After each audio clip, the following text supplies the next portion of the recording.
It's just a bad noise. Oh, this is my granddad's flannel. I want you to wear it. Duncan, you're making me very, very uncomfortable. The Joe Rogan Experience podcast is brought to you by Onnit.com. That's ONNIT, makers of Alpha Brain. Shroom Tech Sport. I gotta take my Alpha Brain. I already took it once, but fuck it. This is a late night podcast. Let me try my man Duncan Trussell. Hello, friends. We had to do another podcast today, ladies and gentlemen. We couldn't just leave well enough alone. You want some of these, buddy? I would love some. Here we go. Can you snort these? I guess you probably could. Probably wouldn't be the right way to do it. What are nootropics? It's all the information is available on Onnit.com, and that's what Alpha Brain is. It's a nootropic. Essentially, it's a blend of nutrients that's been designed to enhance the way your brain functions.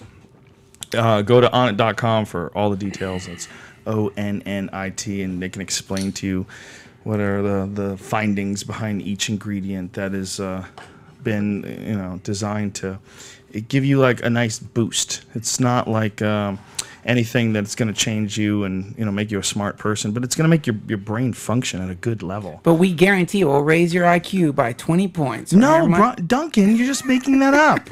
You can't do that in the middle of a commercial on the internet. Oh, yeah. You just fucked everything up, buddy. I didn't finish the sentence. You fucked up the whole world.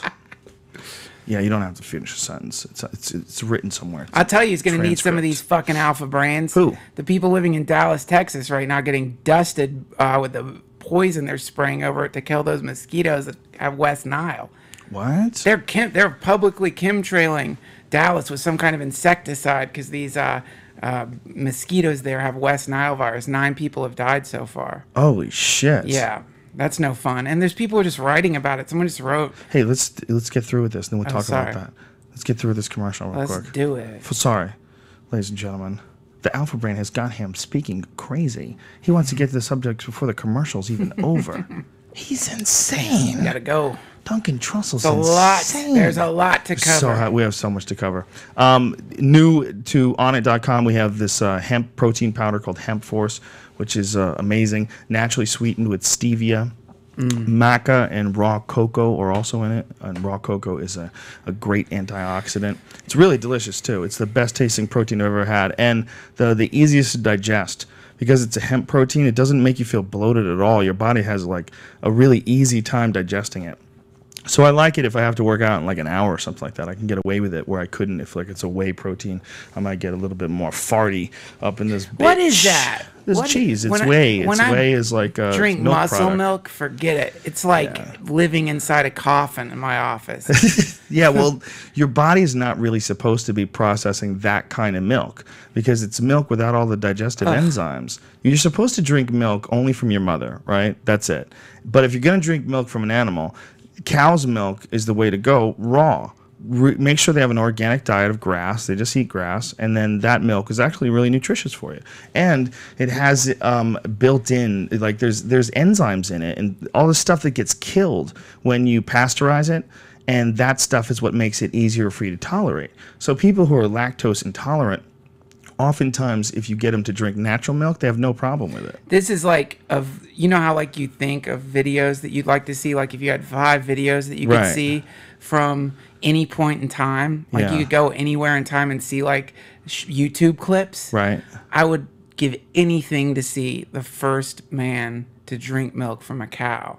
That first person who figured out that you could fucking do that like that. We have so much to talk about, dude. Let's get through this commercial because we're gonna miss all the people that listen to us on Sirius. They're not gonna get that part. Oops. They've been complaining. We have long ass fucking commercials. I'm not that good at this. This part I'm not good at. Onnit.com. Go get yourself some kettlebells. Become a fucking manly man. All right? I'm talking clean presses, Turkish get-ups. Get with it, son. If you want to get physically fit. Garrington flips. If you want to fucking throw some strength into your body and put a little pep in your step, go get yourself some kettlebells. Bodyweight squats, chin-ups, kettlebells. You're done. You don't need anything else. Get 3 different weights. Get a 35, a 50 when you're feeling cocky, and a 70 once you're cock strong. from doing it for a while. And you're good. You never have to buy any weights equipment ever. Done for life. Fuck a gym. But then how are you going to get laid, Duncan? Didn't the guy try to fuck you recently at the gym? No. I tried to fuck a guy at the gym. No, didn't the guy try to like walk you to your car? Yeah, I was it was really uncomfortable because like the guy's like, hey, yeah, can I walk you to your car? Right, like it was like the end of the workout. Like no one's asked ever in my life to walk me to my car. It's so crazy. You're the hunted. But my mind tried to process it first. It was like, walk to me to my car. Is it like, oh, you're trying to fuck? Oh, you want to fuck? You want a quick little sweaty fuck in your car right after the gym? Oh, Jesus Christ! That fucking ball bacteria, that balmy ball bacteria. Did you see that Reddit of the guy who dipped his balls in a petri dish to see what shit grew on it, and it just flourished with bacteria because there's just a sea of bacteria on every man's balls. Oh my God. Anyway, go to onnit.com, ONNIT, use the code name Rogan, and save 10% off all supplements. That's right. Alpha Brain, Shroom Tech, all that shit. Code name Rogan, save yourself 10%. And the kettlebells and the battle ropes, the 10% does not work on those. Those are being sold at literally as cheap as is humanly possible. What's a battle rope? They're fucking awesome, heavy ropes. They're like big, thick, like seamen's ropes. You know, like one of those they'd use to fucking nautical ropes and shit. Yes. Giant, and there's handles on each one. It's like, you know, capped at the ends, and you grab a hold of them and you fucking whip them through the air, and you do it like in sprints, like a 30-second sprint. Oh my God, it's ruthless, dude. It's amazing. It's an incredible workout. You guys are like bioengineering some army or something. What's happening? You're like selling smart pills and battle Trying to get people smarter, stronger, more aware what the fuck is going on. Before you give the big order. There'd be no order. There's also no end to this commercial because I don't have a fucking musical player thing. I don't have one, so let's fake it. Beginning. Battle ropes. Now it starts. Battle ropes.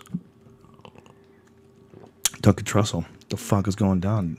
You know, I just speaking of going down. What's going down? Down. What's going on? What's going? I saw a really speaking of battle ropes.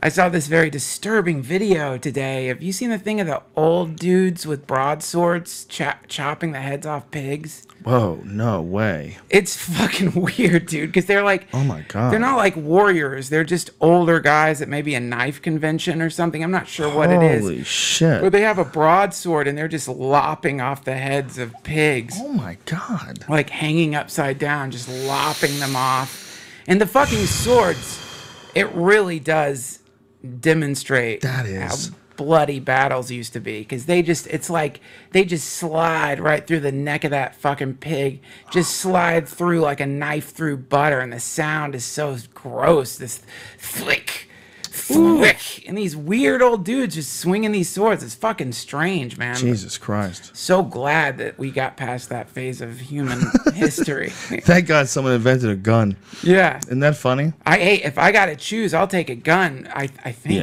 Yeah, I'll take a gun. I'm sure there's far less violence today than there ever was when they were swinging swords around. I'm sure it's like no comparison. Well, yeah. I mean, you could just think how easy it was if you were in a bad mood to kill somebody back then. There's no DNA, there's no fingerprints. If you're just wandering through a town, you just see a particularly plump young child, drag that thing into the woods. Please. Isn't it weird? There's no Amber Alert. That was not that long ago in human history. You know? Oh, no, man. It's the weirdest thing of all humanity is the humanity that preys upon its young. It's like their youth was ruined, and so now they want to ruin youths. It's almost always the same story. It's a scary, frightening aspect of humanity. You're talking about people that want to, abduct kids. Oh yeah, people demons. But it's almost always comes from something being done horrible to them. Well, yeah, man, that's the opposite of this thing called the disciplic succession, which is this idea that people get super, super smart from time to time by meditating or drugs or something happens to them. And then those people like transmit that to their closest friends, which gets transmitted down until it like ends up in the present moment. It's called the disciplic succession. You know how like you get around, it's like one thing to hear from someone happy, Right. but when you get around someone who's really advanced and really happy, you walk away with this kind of like extra thing. It like gets something into you, you know. It like they give you something from being around them. So the idea is that certain times people have like a massive burst of that, you know, like the monkey that came out of the tree or the monkey that first used a certain tool. Certain people have that exact same kind of like blast, and the people in the close proximity to them, they get it and it transforms them, and then they give it to the next person. It goes through time, the cyclic succession. In the same way, there's an opposite of that. There's like an anti-enlightenment, anti-happiness, just a foul poison that started way, way, way back when and gets transmitted from one person to the next, and this endless chain of shit that ends up with like people doing monstrous things. It's quite curious. It's almost like a race between those two. It's weird how pliable the human consciousness is. You know, it's weird how the human consciousness, depending upon how you're raised, can be thrust in so many different directions. You know, it's so weird. Like, we are so not, like, in an easy thing to develop. No. We're super duper complicated. We have all sorts of crazy emotions, irrational ideas of the past, irrational views of our own memory, you know, and we're all going through this whole weird thing together, trying to feel our way through it. Well, it's we're so irrational. It's such a strange animal. Well, it sucks, man. I mean, we've got these sedimentary layers of times in history where you are just being ravaged by famine and disease, and it was rough, man. I mean, if you think about that, like even now, people aren't safe, and you can call 911 and have cops come to your house within 30 minutes, you know, depending on where you're at. Sometimes faster. If something catches on fire, dial 911, little red trucks come and put it out. They just trucks with water inside of them if there's no water around. Think about that, but not very long ago, man, something catches on fire, it's like, that shit's going down. You know, if your friend hurts himself, you're not calling 911, you're gonna wrap him in like dirty bandages and just hope for the best. It's like, so that means that there's a lot of fear embedded into us genetically from those times. You know, there's an angry little ape man living inside everybody. You can see anytime you get mad, that's him howling out in the depths of your being, you know? And the difference is some people still listen to that howling ape freak who's like terrified and screaming out into the universe and believe that that's them. And they become that crazy primal scared being. And some people have started to realize or completely realize that that's just one old sort of almost outdated appendage, a psychic appendage stuck inside humans, and you don't have to listen to the screaming fucking ape every time something bad happens. You can operate from another place, you know? Yeah, you can. I mean, we're moving towards that. As long as we can keep this whole society thing together, keep giving people food and purpose, we can slowly but surely make these leaps into the next stage of consciousness. But we gotta keep everybody fed. You know, keep riots from breaking out. It's really hard to keep riots from breaking out when you're blatantly lying to people, you know? Yeah. That's the problem. This fucking Julian Assange thing is really gives me the spooks, man, because it's like... Well, explain to the folks who don't know what the fuck's going on, what's happening. So Julian Assange is this guy who created a website called WikiLeaks, and he was kind of the face behind this website that people send secrets, government secrets. People sent him a shitload of files that showed a helicopter gunning down reporters, among other fucked up things. And... So he got in a lot of trouble with the military-industrial complex, essentially. He just pissed off the military-industrial complex. He ended up, because something happened in Sweden. No one really knows exactly what it is, but the UK is treating it like whatever he did in Sweden, like he just went around fisting nuns and setting fucking buildings on fire. Like they were doing everything to get him back to Sweden for what I think is a relatively small charge. That's the party line. I think it's called surprise sex. Surprise sex, a very odd thing, man. Like, yeah. And also, man, not to be a complete fucking conspiratorial weirdo, but a lot of people say that there's some basic things if you want to get somebody that you can do, and one of them is you set them up with some kind of sex crime. You know what I mean? You can entrap somebody. I'm not saying I don't know what happened, honestly, right. But you know, in society now, if you were running an empire and you had an enemy, and a really public enemy, it goes past the point where you can just assassinate them, like in the good old days. Right. Like in the good old days, if someone had some information, you just fucking send in one of your assassins to come through their window and give them a quick snip on the throat, leave your fucking sigil or whatever your sign was, because sometimes you want people to know that your enemies die, and that was it. Now, assassination is a little more complex. You know, you've got to, like, if someone gets in the public eye, they can't just suddenly hang themselves. You know, if suddenly Assange is dangling in the embassy there, if they came into a bathroom and Assange is hanging by a fucking rope, wearing women's panties, right? Right. Wearing women's panties with maybe some fucking kitty porn scattered around. We don't know. He just freaked out in there from the stress, and he tried to do autoerotic asphyxiation. Cut to CNN. CNN, barely a peep about the Libor scandal. Boom, pervert pedophile Assange found dangling in the embassy wearing women's underwear, pink with Mickey Mouse pictures on them. You know what I mean? It's like that. That's a way that they try to defame you and make you seem like you were not valid, that no one should have been listening to you in the first place. That's one way to assassinate somebody. This Libor scandal, what exactly is behind that? They were adjusting the fucking interest rates. They were like fucking with interest rates, not based on real reality, but based on the urgings of the government. From my complete low-level understanding of this shit, but basically it somehow is just one of the indications of the things that we hear all the time from some like really hardcore conspiracy theorists who are saying that the world economies are just being controlled by bankers who are shifting numbers to benefit themselves. You know, and this is like, of course, the military, industrial complex or war quite often is benefiting someone in a massive way, so it's just part of that idea that the way things are happening on the planet right now aren't based on some form of humanistic logic, but are based on economic, the economic drives a very small amount of people who make a shitload of money when bad shit goes down. Like whenever there's a fucking war, there are people who make so much fucking money, man. I mean, it's nice. Like the way if I fucking was to book it, like get my own TV show, like if I was able to sell a show, right? That would be a big deal for me. That'd be awesome. That'd be an incredible moment in my life.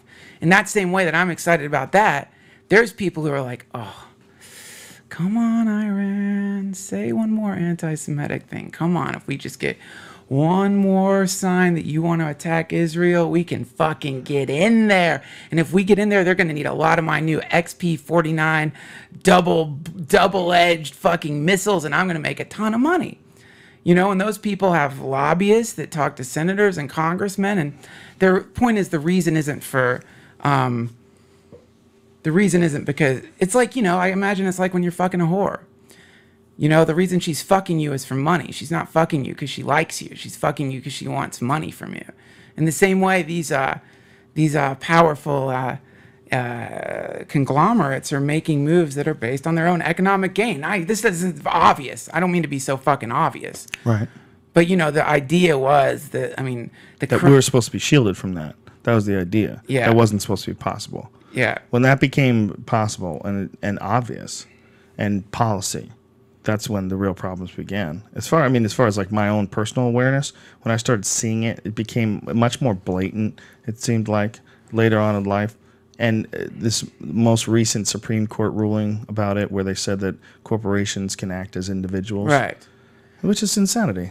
You can just give as much money as they want to give. Like, you guys can work out a deal. I'm going to be president.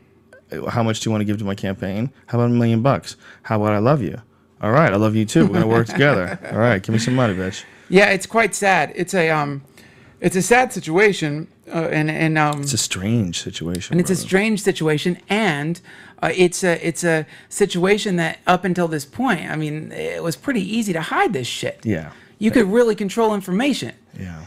People couldn't just look in their phone and fucking Google anything. Yeah, it's almost like everybody's waking up going, wait, what? What? You know what the effect reminds me of, Joe? I just fucking bought a TV. I'm an American. I haven't had a TV in so long. I went to fucking Best Buy and bought a goddamn one of those nice How long fucking did you TVs. try to be like Mr. Bohemian? I don't need a TV.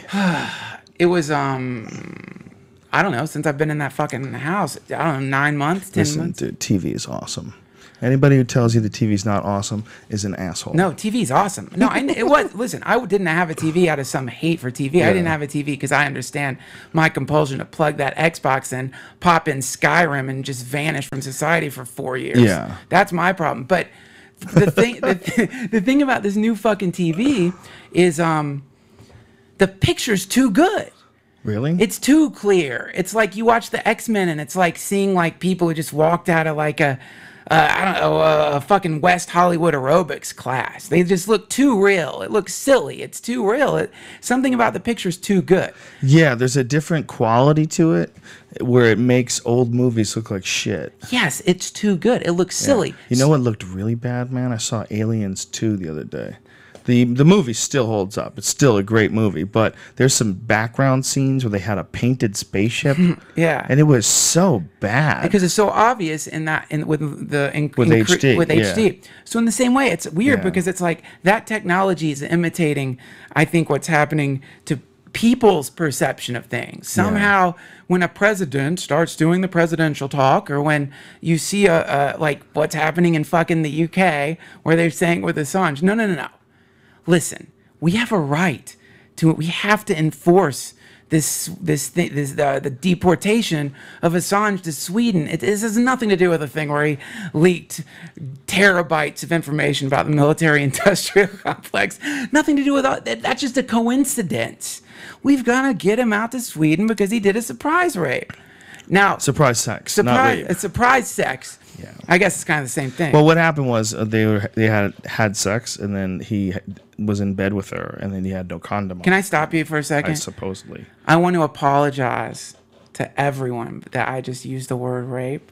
Dude, I am so sorry I said that word. You should never use that word, ever. I will never use it again. That word's done. I will never use that word. I've taken that word and I have tied it to a fucking bed. It's the new faggot. Rape is the new faggot. I don't even, my neurological system cannot process that word. I'm sorry. I don't even hear that word. I don't hear any bad words. I've been taking a new fucking nootropic. It makes it so that I can't hear offensive words and can enjoy a comedy show. Because nothing ruins a comedy show more than when a comedian says something unethical or immoral. Ooh, I hate it. I'm just trying to have a good fucking time. Yeah, I don't want to be lectured. I don't want you throwing your lefty beliefs my way. Oh, my lefty beliefs? No. I'm saying to the comedian. What's our that? hypothetical comedian that we're just making up? Yeah, comedian, person, blogger, swamp toad, hell being. We gotta sew the mouth shut. We gotta sew the sinner's mouth shut. We can't let him speak. We can't let him talk about the things that happen in the world we don't like. What is so weird about people that they're so easy to program? Like, they can be programmed so many different ways. You look at like people in North Korea, like all crying for real in the street when their dictator died. I mean, they were like for real, legit crying in the street. And then look at people in America and see how much different we are than people in China, than people in India. It's so we're so adaptable and we're so fucking variable. We're so different. We're the strangest fucking animal ever. We are a strange fucking creature, man. We went from background to foreground. It's like it's like animals are so absorbed into nature. Like when you watch a fucking squirrel running around and you see how like in nature the thing is just part of the earth, almost just the earth.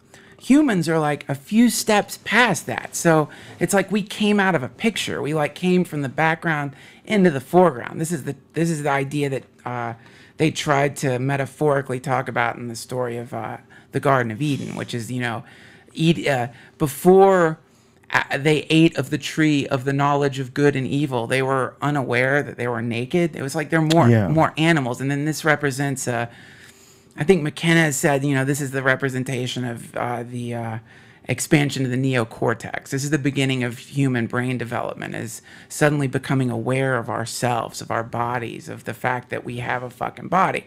Because, animals, they don't think about their buttholes. Like dogs aren't thinking about like what their balls look like when they're running. They're not thinking about their fucking hair if it's messed up. That doesn't cross their mind. A dog's never worried about its hair being messed up. But humans, like, we fixate on that shit. Like, we spend so much time thinking about how ashamed or ridiculously proud we are of our bodies. It's fucking hilarious how much time. If you really consider how much time you fixate on your body, one way or the other, we're just into our bodies. Sure. Like, so yeah, man, that's this. That's one of the weird, bizarre aspects of being human. Is you're aware. You're aware of all the stuff you like. You're aware of why you like. It's a puzzle to you. You see a woman with a thin waist and a big ass and big breasts, and you're like, you don't even know why. There's like triggers are going off. Evolution's like, that's the shape you're looking for. Yeah. That's the shape you're looking for. Calves from being accentuated by the high heels and little. Why is that? It's fucking weird. How weird is it that every woman shaves her legs? Like, you have to. Like, that's not really what their legs look like. Especially like girls with dark hair. Yeah. Anything like really what would be the word? Spicy, Any like Greeks or something along those lines, Italians. A lot of those girls, if they didn't shave their legs, oh my God. Do you know what kind of craziness you'd be looking at? Well, when was the longest you've ever let your whole pubic area grow before you trimmed it? Me? Yeah. Do you ever trim it? Yeah, I trim it, but there have been long periods where I'm sure the thing is just. And you ever look at it, but it's just ridiculous. It's like all over the place. It's just it's chaos. It's chaos. It's chaos. It's yeah, and then you imagine that. Yeah. Covering your entire body. Oh yeah. And that's what we used to be, just like a lot of people still are. Bush. You ever see, was it George the Animal Steel? Is that what his name was? He was a wrestler. I think it was George the Animal Steel. Something the Animal Steel. And he looked like a fucking gorilla. He was the hairiest human being ever. And he was huge. He had just these big, giant fucking, superhuman muscles and hair covering his whole body. Robin Williams? This guy's more freaky. Robin Williams is pretty fucking hairy, too. Yeah, but this guy's built like a gorilla, too. Oh, I see. I mean, it's real close. I mean, he was in one of those movies. What movie was he in? I feel like he was in a movie. I'm not remembering it right. Well, man, the thing is, I think he did. I think he had a career in like horror movies or something. We're very close to something that's no longer here anymore, but people's minds are still. Some people are still functioning at that level. And then some people know that some people are still functioning at that level and understand how their nervous system works and are really good at tricking people. Because once you're if you still identify with the howling, screaming animal inside of you, you're really easy to manipulate. It's not that hard to fucking trick a monkey into going for a banana. It's like legendarily easy to get a monkey to go for a banana. I want you to come over here and just look at what George Steele looks like. So you see what kind of ridiculousness I'm talking about. Yeah, right. Can you imagine? That doesn't look real. It doesn't look real. He's this huge dude covered in hair, and he's like bent over looking at you like he's about to charge. No, he looks like a stop motion character from Clash of the Titans or something. It's hilarious. Doesn't seem real. That's weird. Yeah, and he did some acting. I think it was in he was in Ed Wood, I believe, with Johnny Depp. Yeah, and he was in. What a fucking crazy looking dude. But he used to eat the corner. Like they would have a turnbuckle. He would grab it and bite it and start eating it and ripping it apart. He was fucking crazy. What a weird life that must have been, huh? Being a professional wrestler. Yeah, that's a really weird life. That's one of the weirdest aspects of our culture ever. Professional wrestling? You mean like Yeah. worldwide wrestling? Oh, yeah. World Wrestling Entertainment. I haven't watched World Wrestling since the Great Kabuki, man. People still love it, dude.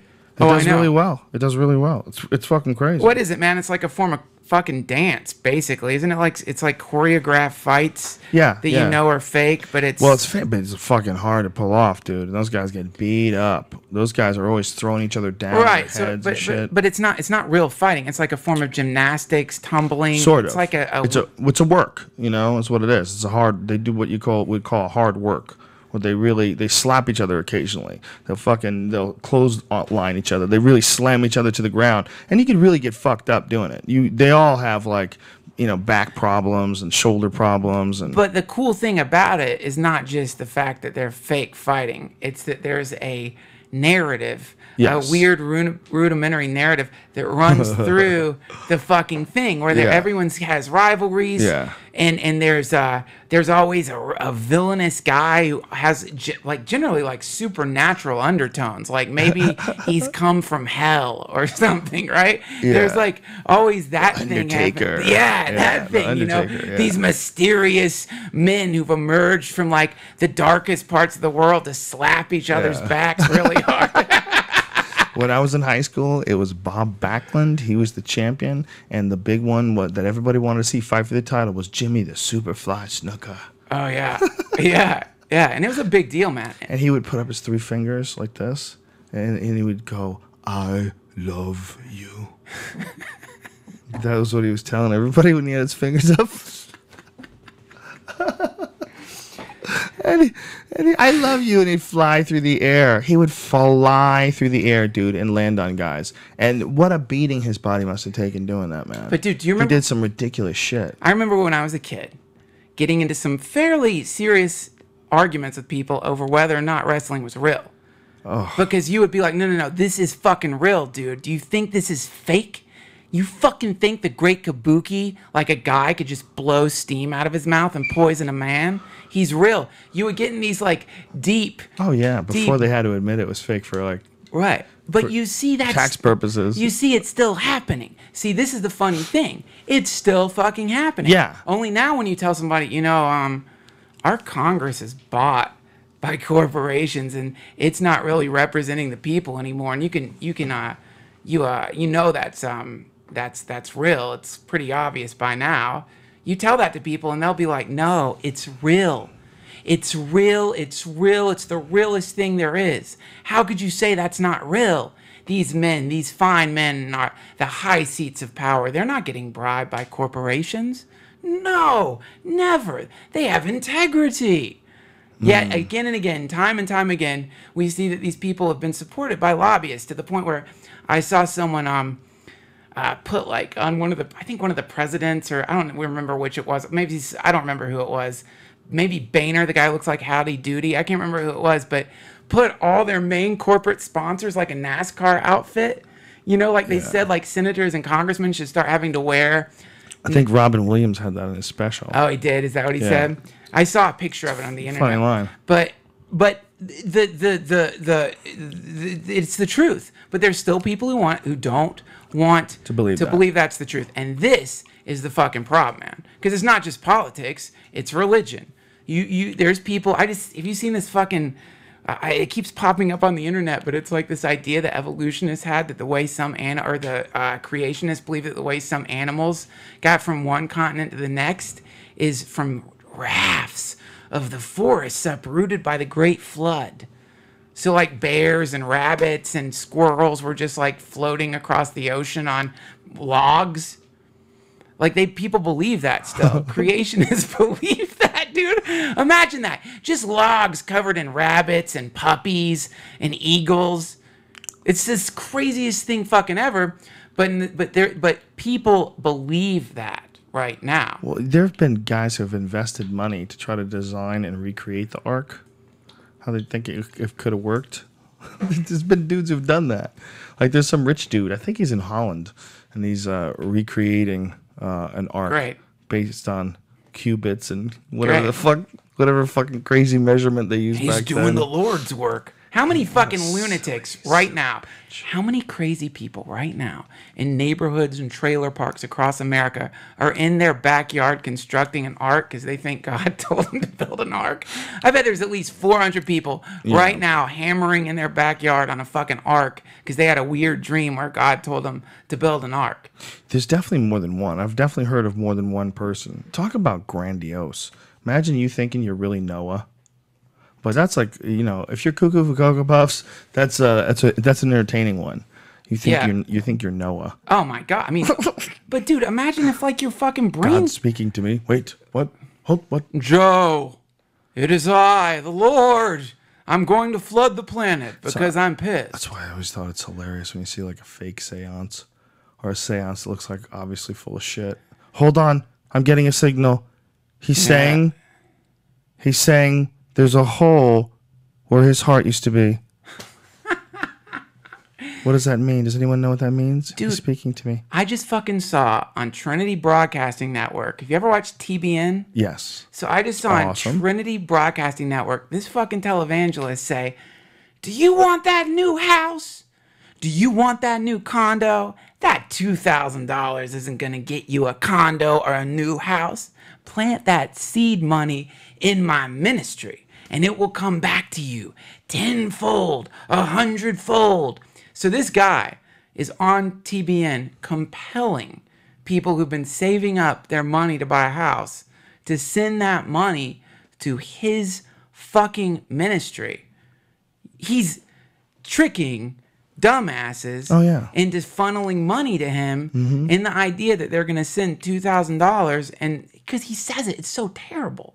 What he does, he's like, he's aiming at people like illegal immigrants.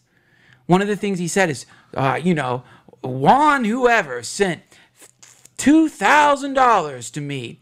His green card had already been denied, but he went to the mailbox and he got a letter underneath his bills, and he opened that letter, and it said he had been accepted. His green card had been accepted.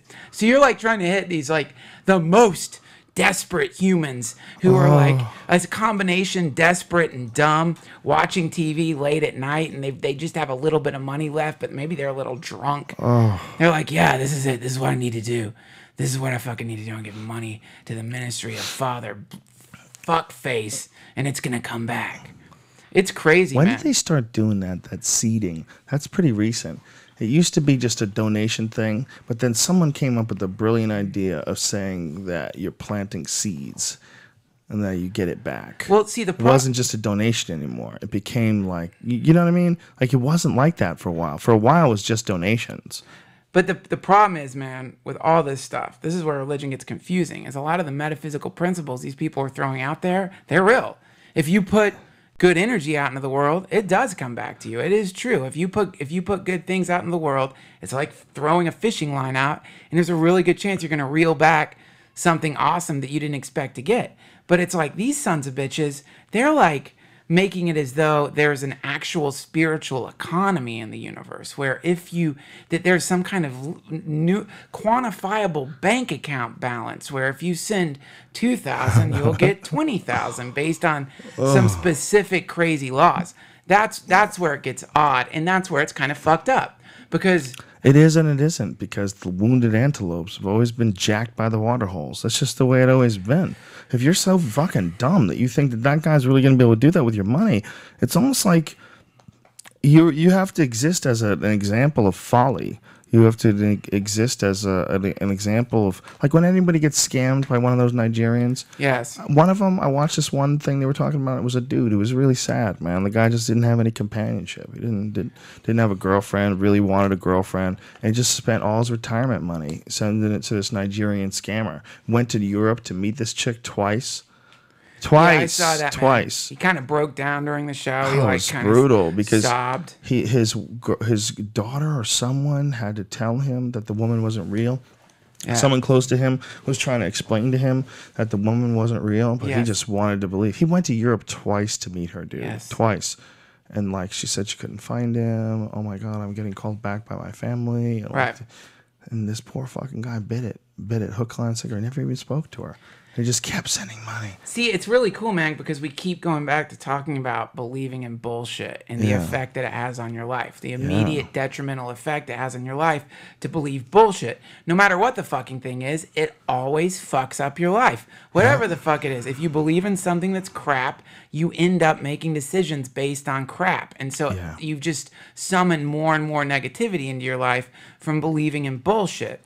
Now, where it gets fucking weird, man, and where like there's a part of me that is always combating what the apparent violent and brutal, merciless aspect of nature with my own instinct to want everybody to be okay. And like those two things are really fucking confusing for me. Like, because you look out into the world, you know, and you see on the Nature Channel, just, you know, watch a fucking hyena taking a bath in the carcass of a fucking elephant, or watch fucking those tigers in the Russian circus who just attack those dudes, or look at the fucking in China the monstrous way that they're, you know, slice the skin off of living dogs, or you can go on with examples of this kind of brutal, the slaughterhouses everywhere, you know, the brutality of nature.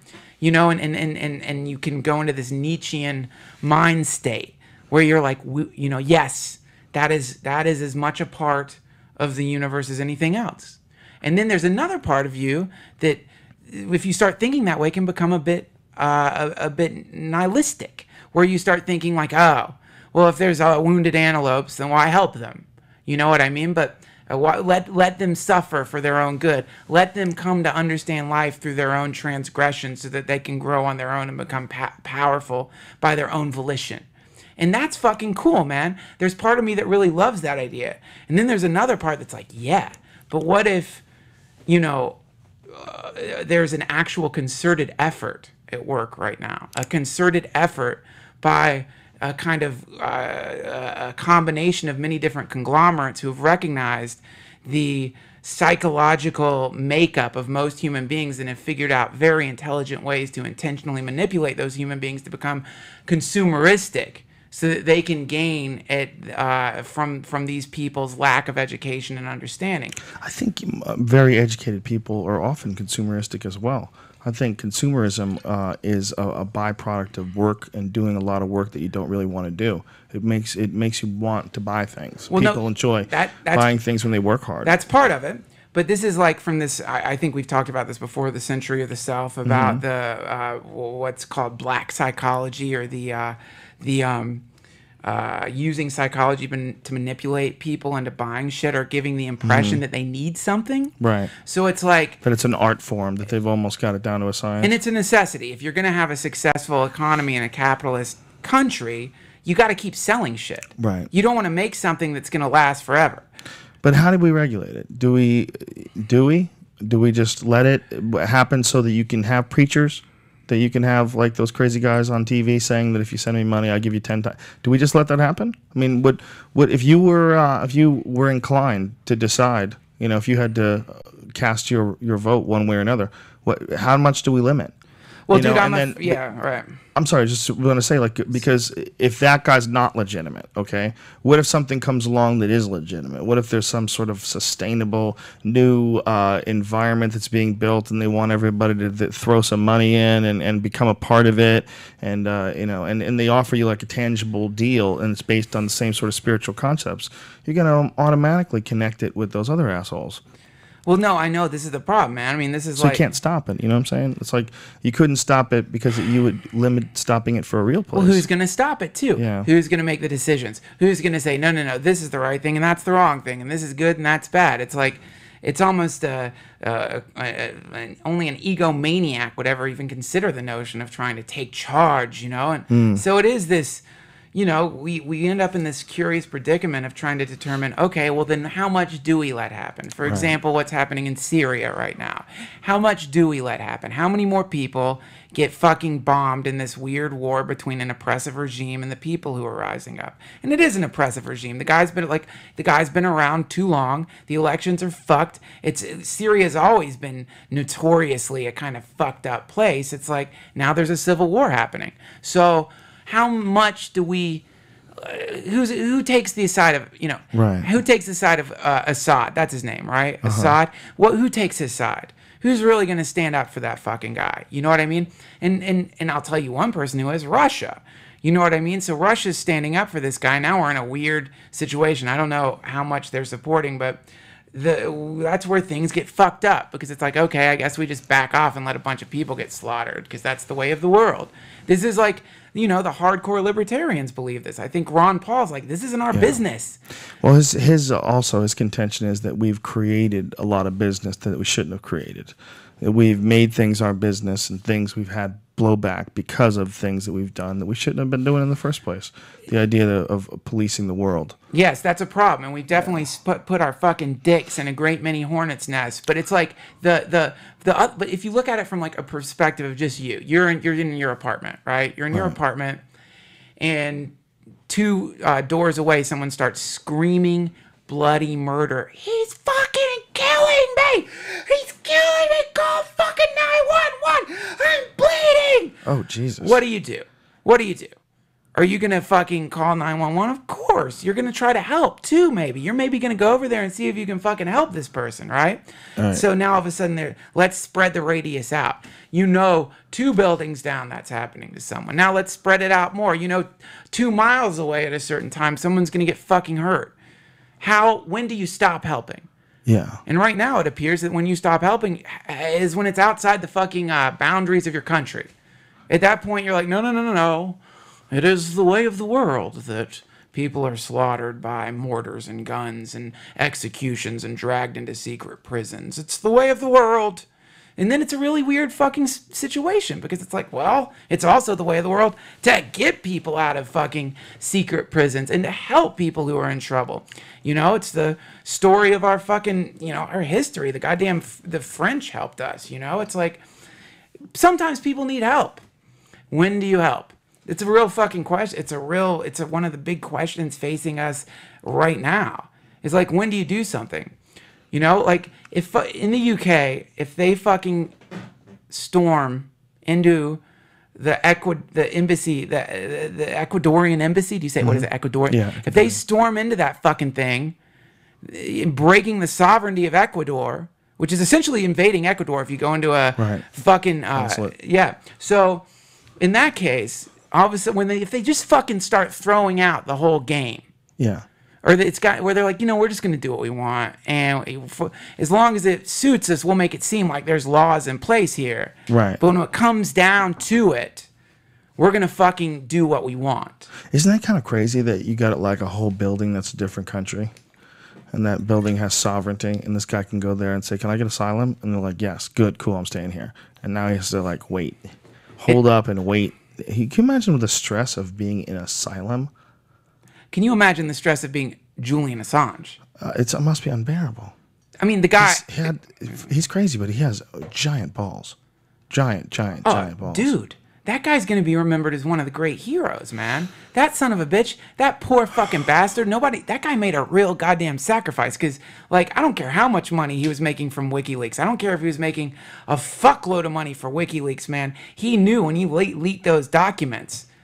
Do you realize, like, when you get that much fucking information that shows that some fucked up shit is going on, the moral responsibility, the ethical responsibility you have at that moment, because you know that the moment you let this shit out, you're fucked.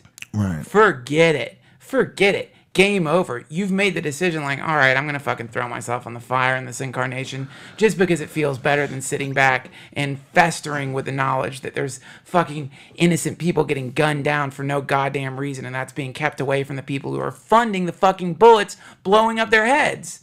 You're like, God damn it, I got to fucking do it. And you do it. And you're a badass. And then you end up fucking holed up in the goddamn embassy. And you know that even if you do get out of that embassy, even if 50,000 Guy Fawkes mask wearing anonymous vigilantes descend on that embassy, all wearing the same outfit, swarm the fucking embassy and give you the outfit to wear so that you just mix in with all of them and vanish into the darkness and then end up in fucking Ecuador, you know at one point there's going to be a moment when you wake up and there's a guy sitting next to your bed and he's like, hey man, I'm sorry, but I gotta fucking kill your ass. Or maybe he doesn't say anything. Or maybe they poison you. Or maybe there's a fucking moment when you walk down the street and you feel a strange prick in the bottom of your leg, and the next thing you know, you get a weird sickness, a form of fucking swine flu or some odd bacterial infection. You just fucking die. So tell me more about what's going on in Dallas. It's a West Nile outbreak. Apparently 9 people died. Now they're... When did this happen? I don't know when the outbreak happened, and I kind of like keep my eyes peeled for any kind of like end of the world style plague reports, but it seemed to pop out of nowhere. Just 8 people in Dallas came down with West Nile virus. And how, really recently? Yeah, really recent. I think they're dusting today. Jesus Christ. Just spraying out that fucking poison, you know, because they don't want the West Nile virus to spread. Yeah, Texas gets fucking funky hot, man. And apparently, Aubrey said that they've had a record amount of days. They're cruising in on the current record, which is like some crazy number, like 50-something days of over 100 degrees. Hottest fucking summer in history, man. Yeah, it's weird, man. It's weird. You know, we were talking about like lakes drying up and rivers drying up and shit like that. Yeah. Like, that's a disturbing thought, man. That the climate can shift like really radically. Yeah. And it always has. Always has. Always has. And our idea is that we're going to be able to stay in this one spot that we so choose to set up shop in. That might be silly. That might be a silly thing to do. Yeah, it's like as a species, we do the same thing people do as an individual. Like as a species, we make this silly, we have this crazy idea that everything's going to stay the same. And yeah.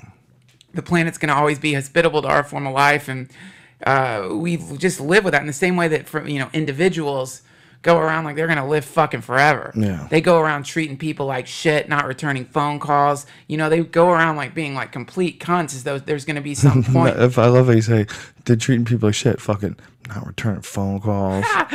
I'm mad how funny that is, though? I'm pissed at my brother. He won't call me back. Of all the horrible shit you could have said someone does, you're like, yeah, people are fucking dog shit, man. My brother is like, I love him very much. He's like one of my best friends on the fucking planet, but he's found like somebody that he really loves, and it's really want somebody love, so he's like absorbed into this beautiful thing that I'm very happy for him for. But it's like that classic thing when one of your best friends gets a girlfriend, you're like, ah, fuck. I understand. I've done it. God knows I've done it. I've been the king of that shit, man. It's horrible. But the point is, people treat their lives, and I try to do this less now. Sometimes people get caught up in like the minutia, and they end up discounting their existence as though there's going to be some point 10 years from now. A lot of people think, okay, I'm just going to fucking party through my 20s. And then your 20s pass, and then the 30s happen. I got some juice in me still. I'm going to just fucking do it through my 30s. And then your 30s pass, and now you're feeling a little tired and fucked up a little bit, and your 40s come in, and you're like, into the 40s, I'm going to settle down, and I'm going to really become a man. And then you just keel over and die, and that's it. You never fucking did, you never actualized yourself. You never jumped into the, fucking fray. You know what I mean? Yeah. So in the same way as a species, it's like we're in that situation where we think, yeah, well, it'll be fine, man. There's infinite fucking resources. Woo! Come on! And it's, and now we're kind of like in that part where you look in there, you flip the fucking hotel mirror a little bit and take a look at that pink moon sprouting in the back of your fucking head. What the fuck? There's a patch of pink there. In the same way, there's like nice big thick, black, oily patches of death sprouting up all over the planet from people logging and dumping chemicals in there. And like, no, it'll come around. That little fucking radioactive patch called Chernobyl, it'll come around. It'll be fine in a couple of 1,000 years. You know what I mean? It's like, and not even. No, Fukushima will be fine. It'll be fine. It'll be fine. That won't affect the rest of the planet. Why would so crazy? Yeah, it's fucking crazy. So this is where we have this fucking problem, man. Because we've got a group of people who believe that rabbits floated on rafts from one continent to the next. We've got a group of people who really fucking believe in some very archaic, primitive bullshit. And we're really letting them run with it, man. We're really letting them run with it. Not only that, you're supposed to, if you're polite, to allow them whatever craziness they believe without ever arguing it.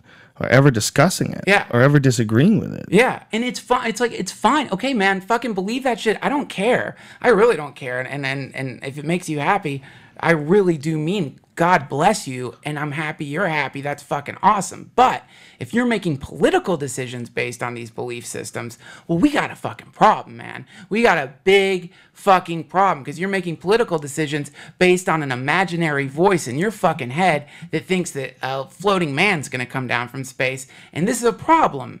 This is a problem, because the decisions need to be made on a more realistic human level, which is like, hey, there's a lot of people on this fucking planet. We need to start working together and stop blowing each other up. As crazy an idea as that may be, it's pretty much time to put down the Bible. Let's put down the fucking Quran. Let's put down the old crusty old fucking scrolls and just treat it like we're living in a neighborhood. And let's see if we can fucking let's see if we can just stop blowing each other up for a second. Iran, you don't need nuclear missiles. Iran, let's not make nuclear missiles. And Israel, let's not fucking attack Iran right now. No, none of the people want to fight. None of the people want war. We don't want to die. I don't want to die. I don't want anybody to get fucking blown up. None of us want that, man. Well, maybe there's 3,000 of us who want that. Maybe there's 3,000 people who really are into it, and that's it. And there's a lot more of us than there are of them. You know, so at some point, something has to happen where a shift takes place, where people start prioritizing what's actually happening over what people dressed in funny outfits are telling us an invisible man is saying we should do. You know, it's like so obvious. For example, if like you're in the woods and you get to choose between two guys. There's a guy wearing camouflage. He's like got a fucking Rambo knife and some fucking awesome tattoos. And then there's a guy who comes out dressed in a black fucking cloak holding a book. And he's like, this is a magic book. This is my magic forest book. And this book will give you all the answers you need in this giant, massive, deadly, dangerous, snake-filled, bear-ridden forest. Who are you going to pick? The guy with the magic book or the fucking, the Camo guy. You got to go with the camo guy. You go with the camo fucking guy. You go with the fucking camo guy. Maybe you take down the guy in the funny robe and steal his robe to make a hammock. But you don't follow the guy with the funny book. Well, unless your brain doesn't work that good, man. That's a problem. I think that one of the things that religion can do for people that really helps is it gives you an operating system. And I think intelligent people use it that way. And I think some really dumb people use it that way. And if they didn't have it, they wouldn't know what to do. And they might actually be a problem. I think it gives people an operating system. And although I don't agree with it, I think it's like, I've described it as like religion being like scaffolding. That it's like scaffolding for expanding consciousness. It allows you to have like some real, like solid shit that you don't have to think or worry about. Yes. And then concentrate on being positive, helping your brother, being, you know, being a generous person. It's a vehicle. Yeah, a vehicle for, and if, you know, you need stories or, you know, scripture or whatever it is that you need to get you into that frame of mind. Well, that puts you on that good scaffolding. The shit's encoded, man. It's a fractal. There's deep information in all the scriptures. I certainly, the problem. Right, but they're all so different, and their rules are so different. You know, that's true, man. I know. And some of them are just not into being happy, right? Well, no. We'll see. What it is it seems to be a problem of literalism. You know, it's like people are reading things and taking them literally, and so not looking into the deeper levels of things. This is happening in every single aspect of our society. It seems that people are becoming more and more literal. Their understanding of symbolism, parody, that kind of stuff becomes seems to be a little muddied right now. For example, the most recent thing that happened is, as you know, I know you know, Daniel Tosh and the fucking rape fiasco, for example, right? Yeah. Now, Daniel Tosh, and I know this has been chewed gum on this show, but this is the third podcast in a row. All comedians should be talking about it. These bastards want to steal our words. So someone when you deal with things on the surface level, and you don't look deeper, well, then you get into stupid semantic wrestling matches with comedians over the most ridiculous ideas ever, instead of just like, yeah, he was like throwing something out there. He's not a rapist. He doesn't want to rape. He just threw something out there. It's no problem. You know, deeper, just a little, just 3 inches under the surface of that fucking thing, and it's a yawn. It's a yawn, mostly. Just like, whatever. But, like, on the surface, it's fucking so important, so very fucking serious. So in the same way, people take these very powerful scriptures, they interpret them on the surface level, and they start arguing about the fucking surface level. So now, when people are talking about the fucking Garden of Eden, they're arguing over, like, who was the bad guy? Was it Eve or was it Adam? Well, it was Eve's fault, because she listened to that darn old snake first.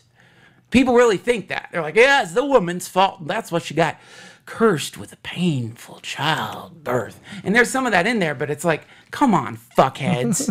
Come on. Like, if you, so then, when you look at, like, when you get into the fucking Kabbalah, and you look at the Kabbalistic tree of life, and you see something that's taking the fucking idea of the tree of life and the Garden of Eden and deepening it to, like, the really much deeper part of the fucking fractal, where it's an expression of the expansion of nothingness into somethingness in the universe. And it's a cool metaphysical grid that shows a thing becoming aware of itself, or a thing waking up and then becoming aware of itself, creating a triangle which flips over because it reflects itself into the universe. Whoa. And these are all, it's deep, it's heavy shit, and you can, it's fucking awesome. This is Kabbalah? That's the Kabbalistic tree of life. And is this the stuff that you're not supposed to even read until you hit like 36 or some shit like that? Yeah, that's what they say. I mean, I don't know. I don't go to the Kabbalah Center or anything. I've just been reading Aleister Crowley.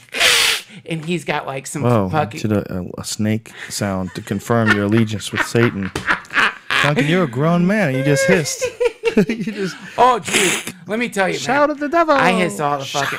I've hissed at the sun. I found myself hissing from time to time. Just for the fuck of it? Hangover. Does it feel good? Hangover. You going? Oh, hangover. You feel like a vampire? Yeah. Yeah, that's what vampires look like, right? They look like they're hungover. Like when the sun comes out.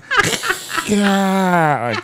They do. They look fucking... What a weird idea is that sometimes you can have vampires that follow all the vampire rules until real recently. People got so fucking arrogant. They were like, well, no. Now vampires are actually your friend, and they only eat deer, and they don't burn when it's sunny out. They just glisten. They don't want to be glistening. They sparkle, Joe. They don't glisten. They sparkle, Joe. Vampires all of a sudden became cool, and you could fuck them. Oh, yeah, dude. Well, that's Anne Rice's fault, right? Anne Rice started... Is it her fault? Yeah. Oh, my God. The fucking Interview with the Vampire. Well, no, I don't think so, man. Because even before Interview with the Vampire, Dracula was very sexual. Dracula was hypnotic. Yeah. He was very sexual in, like, a lot of the older movies. You know, there was a few of them. The Gary Oldman. What came first, Gary Oldman or Anne Rice? Probably Anne Rice, right? I don't know. For the Gary Oldman Dracula? I think Anne Rice. I'm almost positive, actually. Well, no, the fucking old Dracula, I think the Bram Stoker Dracula didn't... Oh, yeah. Oh, that was a long time He had ago. some tramps in the castle, didn't he? He had, like, there was a room you went into, and there were all these female vampires. Really? Fucking hot. As I recall. Yeah, and, Powerful like, they were seductive, and they would, like, you know, they would... Powerful Dracula. That's the good part of it. Yeah, where everyone's hating on Dracula. He's got these hot bitches that want to suck blood. They're ready to throw down. Ugh. That's so fucking He just gets hot. to bone him. He never boned him in front of anybody, though. It's just, I guess once you start drinking people's blood, that's like way cooler than boning chicks. You just completely give up on boning. I mean, in the world of vampires, that is boning. The best Dracula, though, of all time, unquestionably, was Gary Oldman. Did you see that one? I don't Bram think... Stoker. Oh my goodness. I got. It's so good that Keanu Reeves can't fuck it up. I gotta, like, I don't know because I haven't seen it, but I'll tell you my favorite fucking vampire. By the way, I do like Keanu Reeves. It's just a cheap joke. I like Keanu Reeves. It's a cheap I joke. miss the joke. I love you, Keanu. Oh, God, I love You you. didn't even pay attention to my joke. You're just waiting to say what you got to say. No, I was listening, Joe. I'll tell you why. Dracula, whatever. No. Here's where my mind started wandering. Is you said the greatest vampire, and then I thought, no. The greatest vampire of all time, the spookiest vampire of all time is fucking Nosferatu. Oh, the original. Yeah, you're right. Fuck that thing. Well, also, that was, like, really original. I mean, and think about that guy did that. It was like, what was it? It was a silent movie. No, man, that thing was a scary son of a bitch. Whatever that was like, that's what a vampire is like. The long fingers, kind of goblin-y and fucking creepy thing pops out of the shadows. Yeah, that thing sucked. Dude, keep talking. I love it. Sorry, Am I yapping too much? No, I love it. Oh, you do? Really? Yeah, man. Nosferatu. Yeah, man. That guy's fucking scary. But, you know, the Salem's Lot vampires are pretty fucking spooky, too. 1922, brother. 1922. And I'm looking at the images of it right now. Oh, my God. It's fucking incredible. Yeah. It was legitimately frightening. Legitimately frightening. And it was in the fucking early 1900s. Dude, incredible. And they find fucking coffins still to, you know, they found coffins out there where people have hammered stakes into the... Oh, yeah. Well, there's probably, I'm sure, people that were fucking assholes and they just wanted to make sure they really never came back. But this motherfucker was creepy. You're right, man. You know, he might be the scariest one ever. Yeah. Especially when you consider it was 90 fucking years ago. Yeah, man. That was fucking Well, I mean, that was based on the real thing. Whatever was wandering around out in the fucking woods of Germany, that's what was out there. What a crazy people. Do you remember it was based on a real man? Oh my God, look at this fucking photo of it, dude. It's a really good goddamn image. Like, they're really fucking scary looking. Yeah, that's a scary vampire. 1922. Because if you go watch like King Kong's not really scary. And that's from like the 30s. Nope, not scary at all. Not scary. King Kong cannot fuck with Nosferatu. No, not. I mean, I guess if I had to pick who I wanted to run from, it's going to be a fucking Nosferatu, though. But how weird is it that they just hijacked the whole vampire thing? Vampires used to be the worst shit that could ever happen to you. And now he's a hunky guy. Well, I'll tell you why they fucking did that shit, brother. Money in it. Yeah, they got to sell it to teenagers. It's women, man. A lot of women. People that want romance. Right. The thing about the Twilight books, so I've been told by Mrs. Rogan, is that they're very romantic, unrealistically romantic, because he's a vampire and it's like he's got all this superpower and everything like that. It's like he like is giving it all up just to be with her. You know what I mean? Yep. And it's this weird sort of like he needs her so much, and women love that shit. It's just a natural sort of a thing for them. So like when you see like women that would be waiting in line to go to those movies, it just hits a chord that we don't have. We don't know that chord. But the chick who wrote that shit knows that chord. So she nailed it. You're talking about the chord of love. I'm talking about the chord of affection and admiration. Like, I think all women want to be, you know, they want to be worshipped.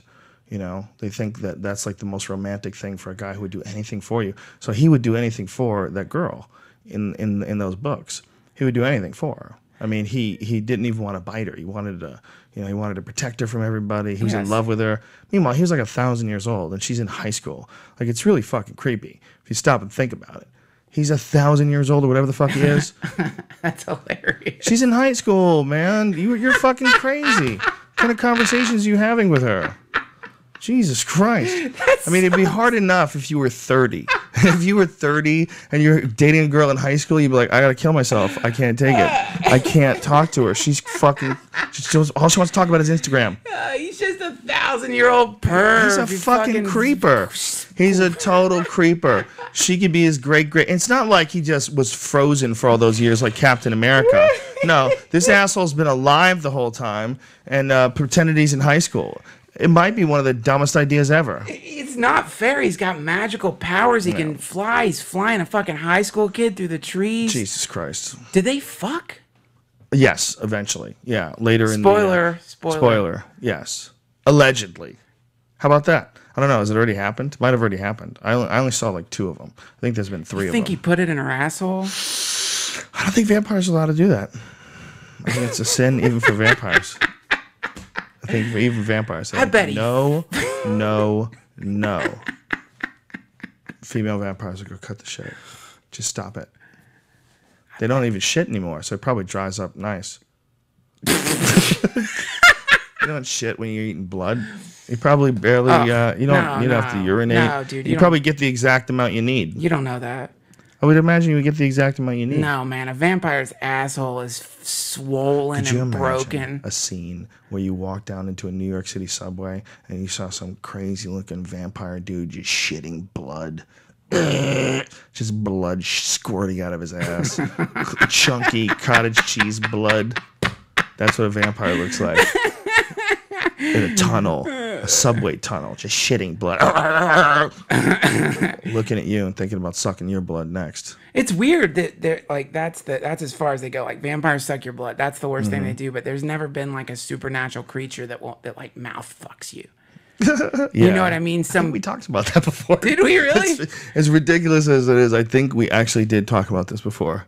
It must be on my fucking mind, man. There's no spooky fucking bat or some creepy fucking... That rapes people. That was mouth raping dudes. I don't use that word, but a fucking a horrifying being. It doesn't have to be a vampire. It could just be some bug, some insect, or something that came out of the earth, and that's how it does it. It just fucking... It lives off of like people gagging. It absorbs the energy of people gagging. It gets power from the twitching of your body when you're trying to throw up. Yeah, it's a gag pyre. Your pipe is clogged by a fat cock. You can't even throw up. You're trying to throw up, and he's just holding the back of your head with a scaly paw. Latches down. That's what they came to do. They just came to get head. They have like really tough dicks. Like you really cannot even pierce the skin. You could bite it as hard as you want. It doesn't matter. When aliens face fuck you, it just goes in. You accept it, and it just fucks your throat. And you try to throw up, but it can't get past the fat alien cock that's stretching your insides out, pumping oxygen in. Yeah. By the way, it's keeping you alive. Keeping you alive. I think this while is you suck its cock. Isn't this the alien? Isn't this the?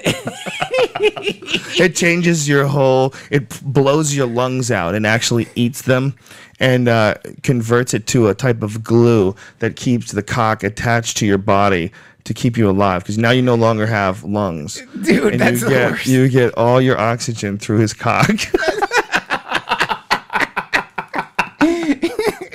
Oh my God. Could you imagine? That'd be the worst. And some people would say, you know what? I don't care.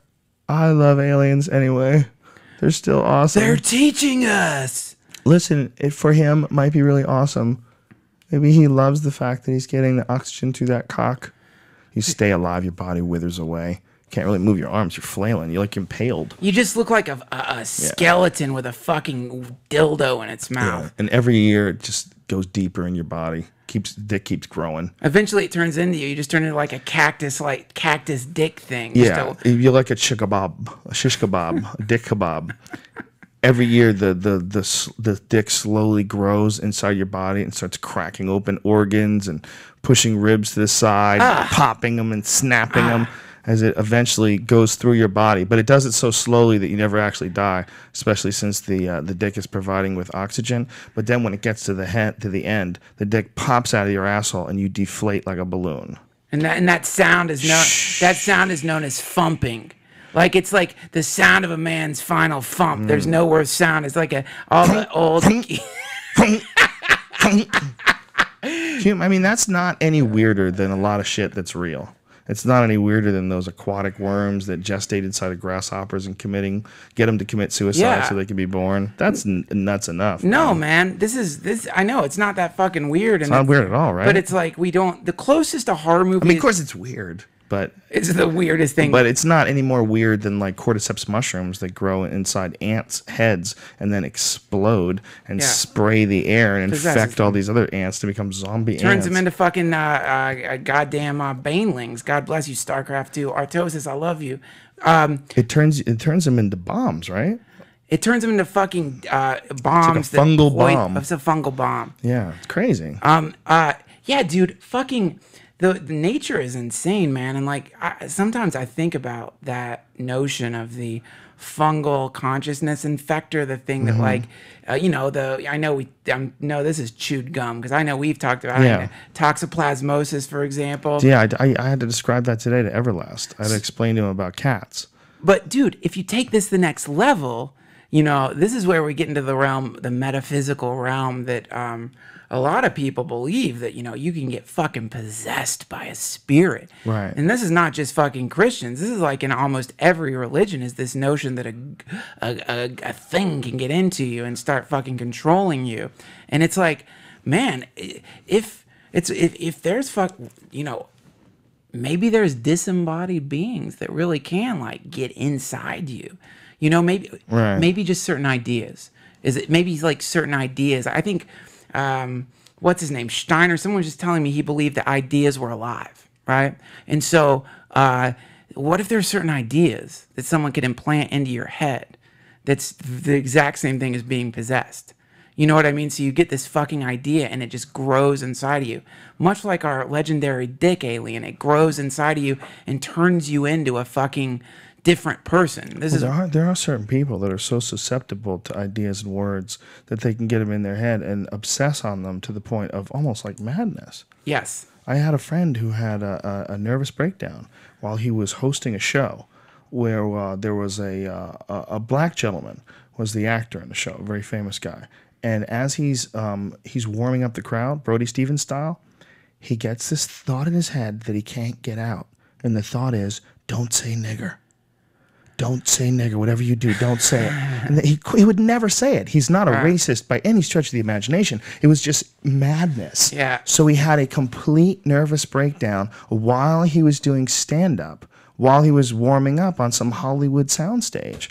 And he just had a nervous breakdown.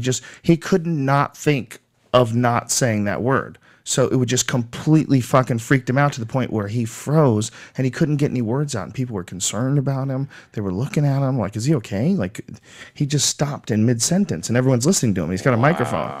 He just locked the fuck up with, and I was like, wow. Right. I was like, what is that like? Possessed by an idea. The idea possessed him and took over his body. And there's other versions of this idea, you know, whatever the fucking idea is that gets in someone's head and makes them think that a solution to a problem is to wrap explosives around their body and go wandering into a fucking cafe.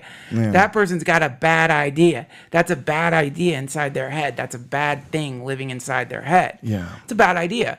And it's like there's a lot of fucking people on the planet who've got some bad ideas in their fucking heads, man. Yeah. You know? But, you know, they're just, I suppose, whether they're living or not, it's just a device to, like, help understand the spread of the thing. It spreads more like a virus, ideas. Spread more like a virus than they do anything else, right? They fucking take over a person. They get into its subjective DNA. They transform its thought patterns, and then that being begins to infect those around it with the similar ideas, and then that spreads the fucking thought disease out through the world, you know? Right. And that's like going on right fucking now, right? Goddamn Chick-fil-A. I'm gonna go down to Chick-fil-A and eat some fucking chicken sandwiches to show my love for Jesus. Yeah, right. You know, and like that's that's a flower growing from the tree of an idea that's been planted in the minds of many people.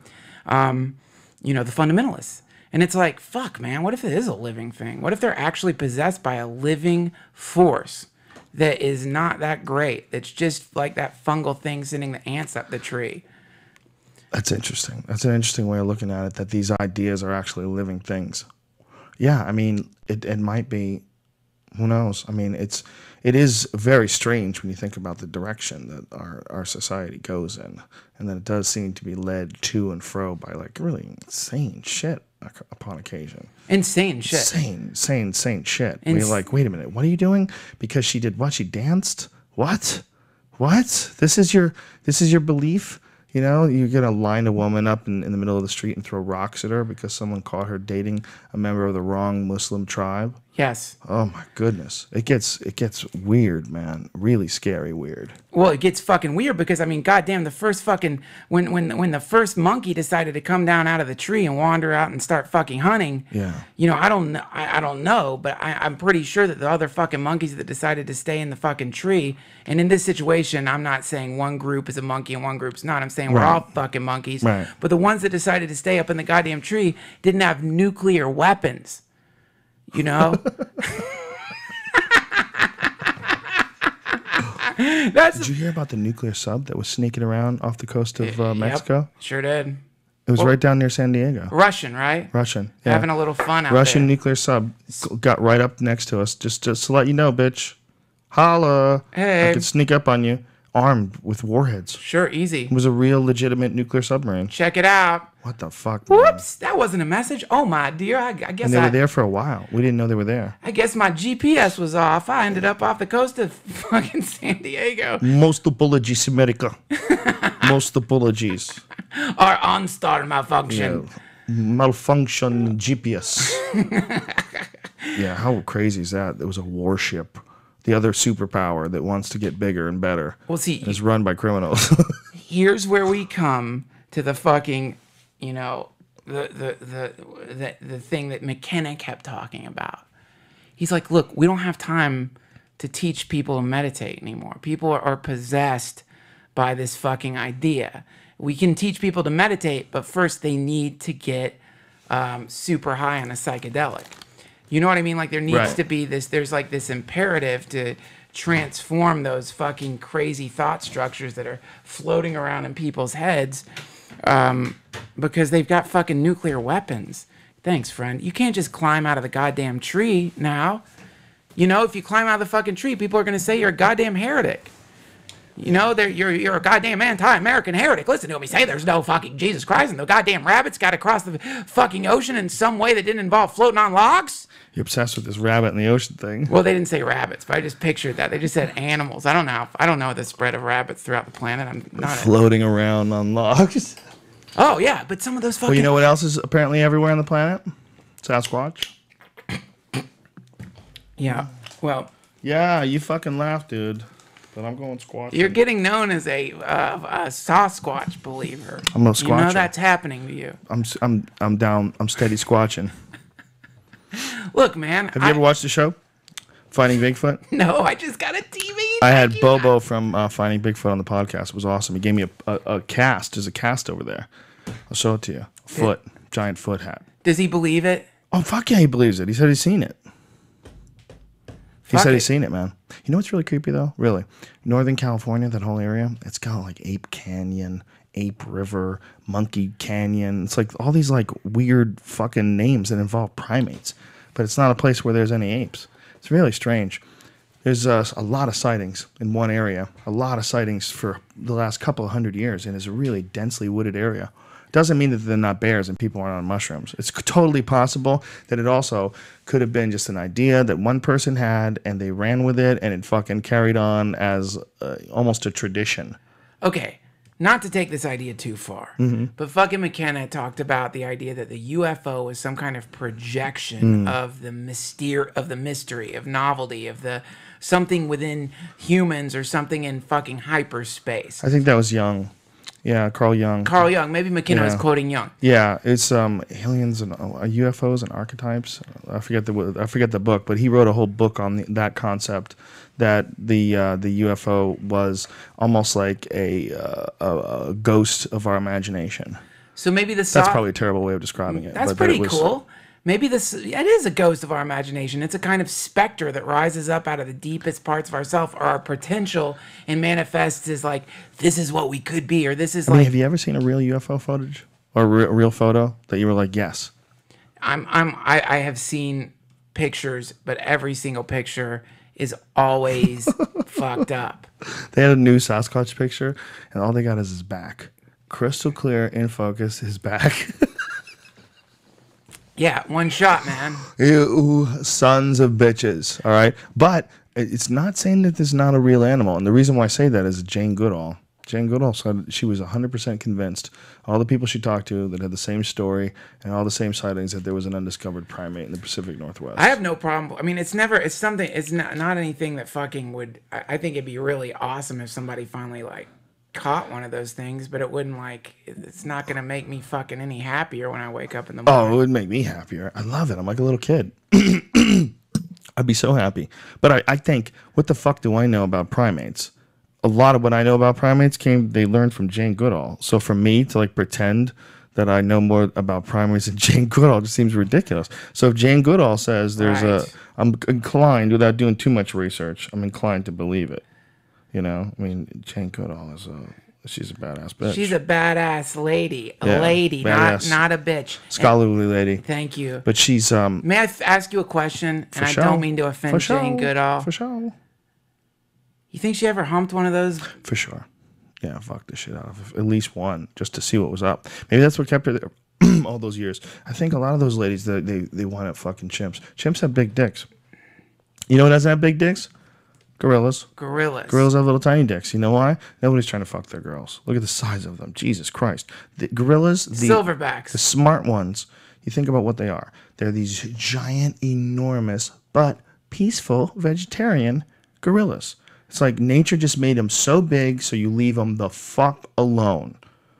And it works so good that they can have a harem. So they have a harem, and there's no need to grow a big dick. It's not about the size of your dick. You don't have to impress these chicks. They're yours. Go ahead, get that one. So they have like these little tiny dicks. They're like an inch long. They're always falling out. The gorillas are terrible at fucking. Christopher Ryan, the author of Sex at Dawn, talks about this. He was telling me about this. Oh, really? How gorillas have fucking tiny little dicks because they have a hair. Yeah, it's exact. There's no like competition to grow like big cocks. That's why chimps have huge balls too. Because all chimps are sluts. Female chimps are just taking dick all over the place. So the male chimps, their balls swell disproportionately with sperm, depending upon how much promiscuity is in their clan. So if everybody's fucking everybody, their balls are giant, and they're just ready to shoot loads at a drop of a hat. You got to be ready to fuck one of these crazy bitches whenever you can hold them down. They're just banging each other left and right. Especially like bonobos.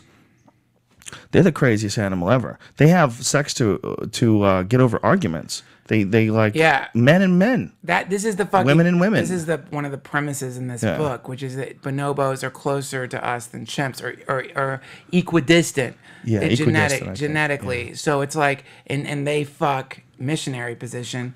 They look in each other's eyes when they're humping. Yeah. I think there's some lesbian shit that happens out there. Mm-hmm. They're just sexually promiscuous. It's a way to solidify social bonds through humping. They do everything except the mother doesn't fuck the son. That's it. That's where they draw the line. But other than that, that's how they resolve issues. Father fucks daughter. Yep. Father fucks daughter. Brothers fuck sisters. Yeah. But the mom does not fuck the sons. Nope. Yeah, it's strange. Well, they got something right. That's step one, bitches. Next, try shoes. They're never going to evolve because they have the fucking thumbs on their feet and they want to fly around the trees. They're not going to lose that. Why would you lose that? That's the most awesome thing ever. Flying around the trees is way better than any cool shit that we could do on the ground. You know? So for them to like develop cars and all that other shit, you're going to have to spend a lot of time just walking around with shoes on. Well, no, man, this is where we get into the idea of the... First of all, man, I love the fucking idea of monkeys starting to wear shoes. That would make me wake up happy. Catcher's mitts. They would start off with catcher's mitts. Just how cute would that be? Like, you see film of, like, monkeys, like, in the cute little sandals that they've made out of bush baby Holy shit. Do you think a mitt would work? I wonder if it would work. Sure. I wonder if they could wear a mitt. Walk around with catcher's mitts on. Sure. They could wear anything. They could wear fucking T-shirts and helmets and goddamn boxing gloves. It'd be the best. What do you think we would do if we walked in on chimps in the jungle and they were making shoes? They were tying their shoes on. No, not even weapons, just shoes. We'd weep. Will we shoot them? No, we'd weep with joy because it would be the cutest thing anyone ever saw. And also, you'd be on the front page of Reddit. Like, yes, 1 millisecond. You would be totally on the front page of Reddit. Reddit would explode. And also, it'd be like, it'd be a kind of like really spooky thing, like, which is this idea that maybe evolution itself is accelerating in all beings, not just in fucking technology, but like it's like hitting everything. It's starting to speed up everywhere. Where those gorillas popping those fucking poacher traps, right? You know what I mean? Like maybe shit's happening everywhere, speeding up, and all things are suddenly going to just start like talking, wearing fucking shoes, talking in cute English accents. And for people who don't know, the gorillas have figured out a way to disarm traps. They figured out the mechanism behind the traps, so they trigger the traps. Two working together. Yeah. Yeah, it's really fascinating. Really fascinating. They figured out a way to communicate their idea, and they took out some traps. Yeah, I mean, what would we do? What would we do if they started evolving? What would they do if they started developing weapons? You know, if you came into the jungle and you found chimps and they were holding on to spears with flint tips, what the fuck do you do? You know, what do you do? That gets crazy. And what if they're just using it to hunt? They're just using it to hunt. Then one day one kills a dog, steals a dog in Africa or somewhere. And the next thing you know, it's on. The war. Could you imagine if they actually did evolve? What if chimpanzees, this is a fucking stupid idea, strap in. But if you listen to McKenna's idea, the stoned ape theory was that there was a period of human history that scientists are a little bit confused about. And that period is over 2 million years. The human brain doubled. and they don't know why. They really don't know. There's all sorts of thoughts, you know, like the throwing arm, like that we figured out how to throw shit and kill things that accelerated our use of tools, and the brain just kept up with what it, you know, what we needed. And then the craziest one is McKenna's idea. McKenna's idea was that it was because of mushrooms, is that we had started coming down off the trees because the climate was changing, and that the rainforests were receding into grasslands, and that these animals flipped over these cow patties looking for worms and shit that they would eat. And then they found the mushrooms on the top, and they started eating the mushrooms. And then they started experiencing enlightenment. They started having creative ideas. They started developing language. Why hasn't someone just taken some chimps and given them some mushrooms? Why don't they try that? Why don't they? I mean, if you're willing to try lipstick on them, and let's see if this perfume is fucking toxic when we turkey shoot it up your ass. Yes. You know, they'll do all that to chimps. They do testing on chimps. Sure. For medicine, and they die. They do horrible shit to them. They cut their heads off and see if they can keep them alive. Allegedly. But why not give them mushrooms? Could you imagine? What if they could show, we've been doing this for 45 years. We go to some fucking bunker in Nevada, right, out in Groom Lake. Like, these are the chimps that we have developed through our mushroom program, and they look like cavemen. Yeah. Could you imagine? We've had them for 36 years. This is what they're starting to look like. Man,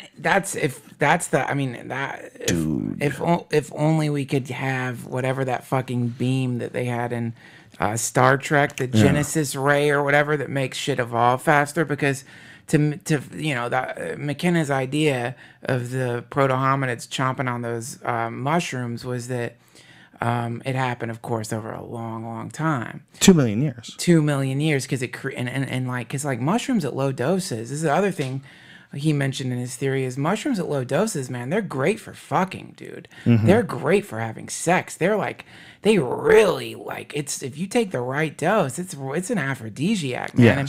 Yes. So like his idea was, so it's like, it also improves visual acuity in the peripheral, so you can see a goddamn lion sneaking up on your ass. Not just in the peripheral, but they said that they've done tests on where they have 2 parallel lines, and one parallel line will move very slightly offline, and when you can recognize it quicker on psilocybin than when you're straight. Weird. Yeah. Forget what the scientist was who did that. I should know. I should remember that.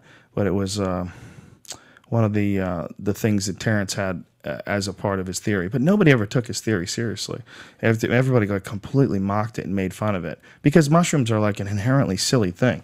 If you say you've done them or you think they're important, you're immediately an idiot. Silly sob, and what'd you go to a Grateful Dead concert and dance on a tapestry, you goddamn hippie? But what's amazing, it's like it can be responsible for one of the most powerful reconsiderations of your life ever, like a real, true religious experience. Yeah. And we're all holding back on all this shit. Because we're trapped in this wonky culture. We're all sort of, at least partially, got the brakes on when it comes to that stuff. No, they got the brakes on us. We don't have the brakes. The brakes aren't on. We got conditioned. The Reagans put a lot of fucking money into that shit, man. Yeah. Like, this wasn't like the administration, of course, not the family, but this was like this is the pharmacological inquisition, as they say. Yeah. And it all stems back to the distribution of LSD through the United States, starting with the CIA's experiments to see if they had a truth serum, and the way what psychedelics do to society is that they fucking melt down the boundaries, and when boundaries melt down,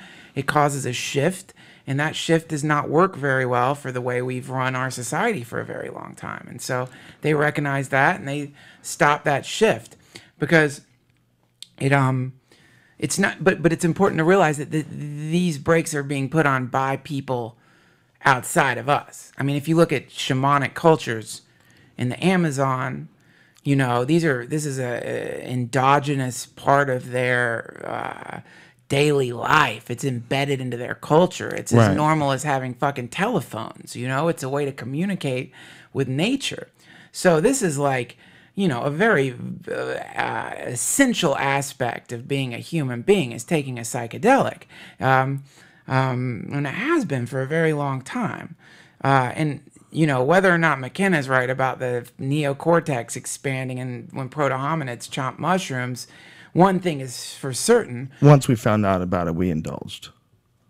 What do you mean? I mean, that's for certain. Yeah. But once we found out about it, people have been using them forever. Bingo. Yes. Yes, exactly. And we know from our own personal experience with them that the effect is not some kind of like ridiculous frat party giggle fest. It's like if you take the right dose and you do it with the right people and you do it with the right intention, then there will be a massive shift in your consciousness akin to a form of ego death, which allows you to heal and allows you to reacquaint yourself with kind of a living, connective energy that isn't all things.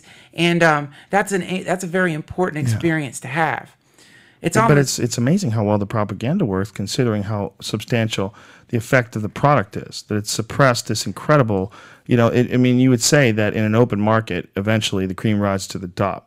But it doesn't get a chance because it's cut off and because it's illegal and demonized. This incredible, I don't know, whatever you would call it, experience.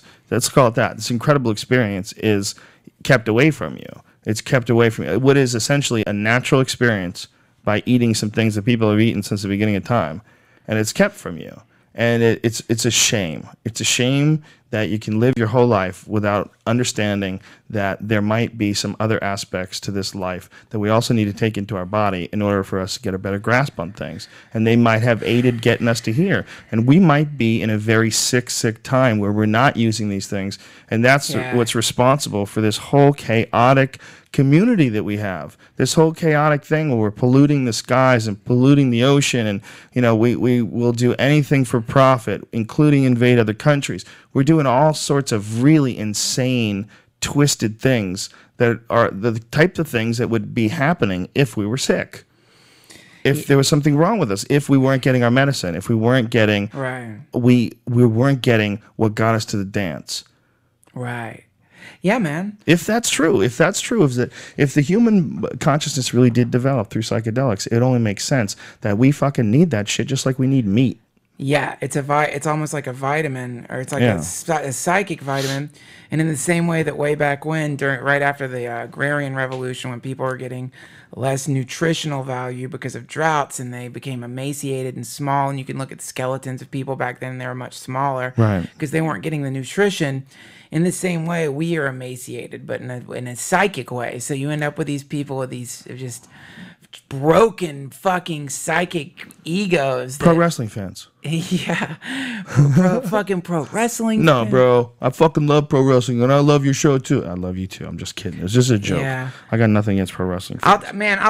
I'll take 700 fucking stadiums of pro wrestling fans over one Phelps family. You know what I mean? Let's talk about those fucks, man. Yeah, those crazy God hates fags guy. Yeah, man. They're insane. When you say Phelps, though, you have to be careful because it's right after the Olympics. People would say, what the fuck did Michael Phelps do? Oh. You meant that fucking pig Phelps. Jesus Christ, that guy. How dare he swim so fast? He's not even like a human, man. He breaks the laws. Did you see the Onion headline that Michael Phelps returned to his aquarium in New York? Like he lives in an aquarium at SeaWorld, I mean. Well, when he goes to the beach, he was like, there's no fucking way I'm getting in that water. He's like, I've been in water so much, I am not fucking swimming. Like, he doesn't ever swim in the ocean. He's like, I'm just sitting in the sand chilling. I don't blame. I mean, fuck, dude. That guy's like, how many gold medals did that guy win? More than anybody ever. It's like in 20 or some shit. Something nuts. He moves so well. It's incredible. I mean, it's just like from an aesthetic point of view, or even an artistic point of view, you're looking at it and it looks like art. It looks like it looks like a dance, and there's so much flow to it. Yeah. As he's like fucking hurling through the water. Yeah. It's so they move so fast that it's hard to believe. But it is almost, I mean, if dance is impressive, isn't that impressive just as well? I think it's an impressive physical feat into a rhythm, the way they can swim to a rhythm, and then they go under, and then they underwater for like this long period before they bust open and start whipping it again. What a crazy fucking sport, man. Wild to watch. Wild to watch people do some shit that you just cannot fucking do. To know that that's like the capabilities of the human frame. You know, if it's that long and that strong and that young and that dedicated and it puts in this many hours every week, look what the fuck this thing can do. Yeah, it's pretty amazing. Whew. It's pretty amazing all the stuff that can happen, and physically, mentally, what you can learn, the things that you can figure out. It's amazing the amount that you can send your consciousness out into the universe and understand things. It's a fucking incredible, this spacesuit that we're in. It's like it's got all these like parts to it that we've forgotten how to use. Almost like some survivor of a spaceship crash has amnesia and is in this super advanced spacesuit and only uses like parts of it, little parts of it to like amble around, Right. And it's like, no, man, there's like crazy fucking circuit boards that you can access in this fucking thing, but you need help. There's certain fuels that you need to like make that connection, and those fuels are fucking, if you're an athlete, you got to eat the right food, you can't just chomp on goddamn Fruit Loops and Cheetos and end up like being a professional Olympic swimmer. They're feeding those people like crazy. We don't even know. It probably glows, smells like cum, just special nutritional like blast that they just spray into their mouths like foie gras geese. There's fucking like, God only knows what these fuckers have in their bodies. And in the same way, for your intelligence, for your spiritual growth, you need to take into your fucking being certain things. Great scriptures, incredible writing, and on occasion a nice fucking mushroom trip. But you got to be careful. You got to be careful not to like. I feel guilty saying this stuff because some people are you're not supposed to take it. You shouldn't take it. You're in a bad part in your life right now. Your fucking balls smell like the bottom of a goddamn the bottom of a donkey's ass. You got to clean your balls and clean yourself and your life up before you take the experience. Some people shouldn't do it, but some people definitely should. You definitely should. It's very important. Goddamn, just went on a hippie rant. Forgive me, my friends. Steve Jobs, though. I mean, come on. Like he said that fucking LSD was like one of the biggest, one big part of his understanding of the universe. Yeah, I think if we had a world filled with people who've all had breakthrough psychedelic experiences and they were running this country, it would be a lot easier. As long as they got enough pussy to keep them satisfied. Yes. If we just had robot concubines or whatever people would think would be morally acceptable, keep them sexually satisfied so they don't go tweaking and they don't do stupid shit and undermine our world just based on their need for pussy. Dude, by the way, you don't need robot concubines. You send out into the world, hey, it could be a form of the military. Like suck his cock and save the troops. Satisfy the geniuses sexually, like some branch. What if that was our fucking military? Like troops trained just to suck off geniuses to make them fucking happy. What if that was like how that's how we went to wars? We just sent troops of fucking blowjob masters into the homes of geniuses, into complexes, just sucking them off so they're happy. And that's what they would take. They should take like all like super geniuses, just bring it to some place. Fuck getting pussy. Fuck having this ruin your life. We're just gonna bring you constant bitches. We're gonna pay you well. Yeah. We just want you to be really creative. Time machines. And if you get crazy and you want a family and you want to start to have children, we can arrange that as well. Yeah, matter assimilators. They do, but then they want all the money. They want to take it. They want to take all the money like a bad record deal. Yeah. Anybody who's, you're creating things for companies. Well, here's the thing, man. One thing you never hear when a kid's like, I want to be an inventor, is another kid being like, you're going to get a lot of pussy. You never fucking hear that. You know what I mean? If that happened, we'd probably be floating right now. We'd be floating on a magnetic field, sending like our fucking thought patterns out into the world instead of talking to microphones. There was this guy that I remember who was like this famous hacker who had like a cartoon that he did online. I don't remember what his name was, but he was a big portly guy, and he's like from Germany or some shit like that. And Kimber, that's what his name was. I think it was Kimber. And he had cartoons of himself. Like we would go out and kill like evil dictators. And he would take pictures of himself. The dude made fuckloads of money. He was like a hacker. And then he went from being a hacker to being an internet security expert that would help corporations. And he's like always driving around this crazy yacht. Always got this crazy hooked up Mercedes. Here we are, my private jet. Here we are in Japan. Here we are, we just landed in Brazil. I mean, the dude was like an international style baller. And he just would put these pictures and videos of him just balling all over the world. Yeah, I'm sure that fucking like all those guys are definitely getting like some crazy experiences. You know, they just probably have like refined desires. You know, they have different ideas of what they want. You know, I'm sure that who knows what they fucking do. Wozniak? Yeah. Is Wozniak married? I don't know. I think he is. He's a super G. We don't know what he does. No one knows what he does. I'm Really? pretty sure that guy could walk through walls, man. He's like really fascinating and smart and kind of like he was only involved with Apple for a while, right? And then he left? yeah, but now he's this fucking crazy son of a bitch, man. Really? He's like a loon. Yeah, he's like a real like anti-authority kind of person who likes to break rules, and he's got fucking like a wallet full of like professional fake IDs with like really? holographically printed. It's on YouTube. There's a video of him showing his fucking awesome fake IDs that he Really? Oh yeah. He loves to like use technology to be to break little rules and laws and stuff. It's kind of cool. It's really cool, in fact.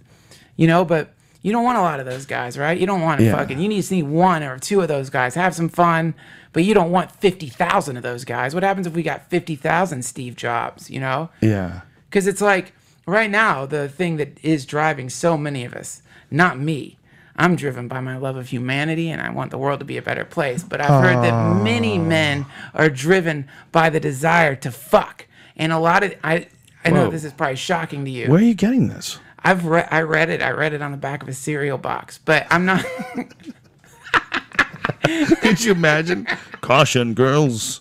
Men are driven by a secret desire to fuck.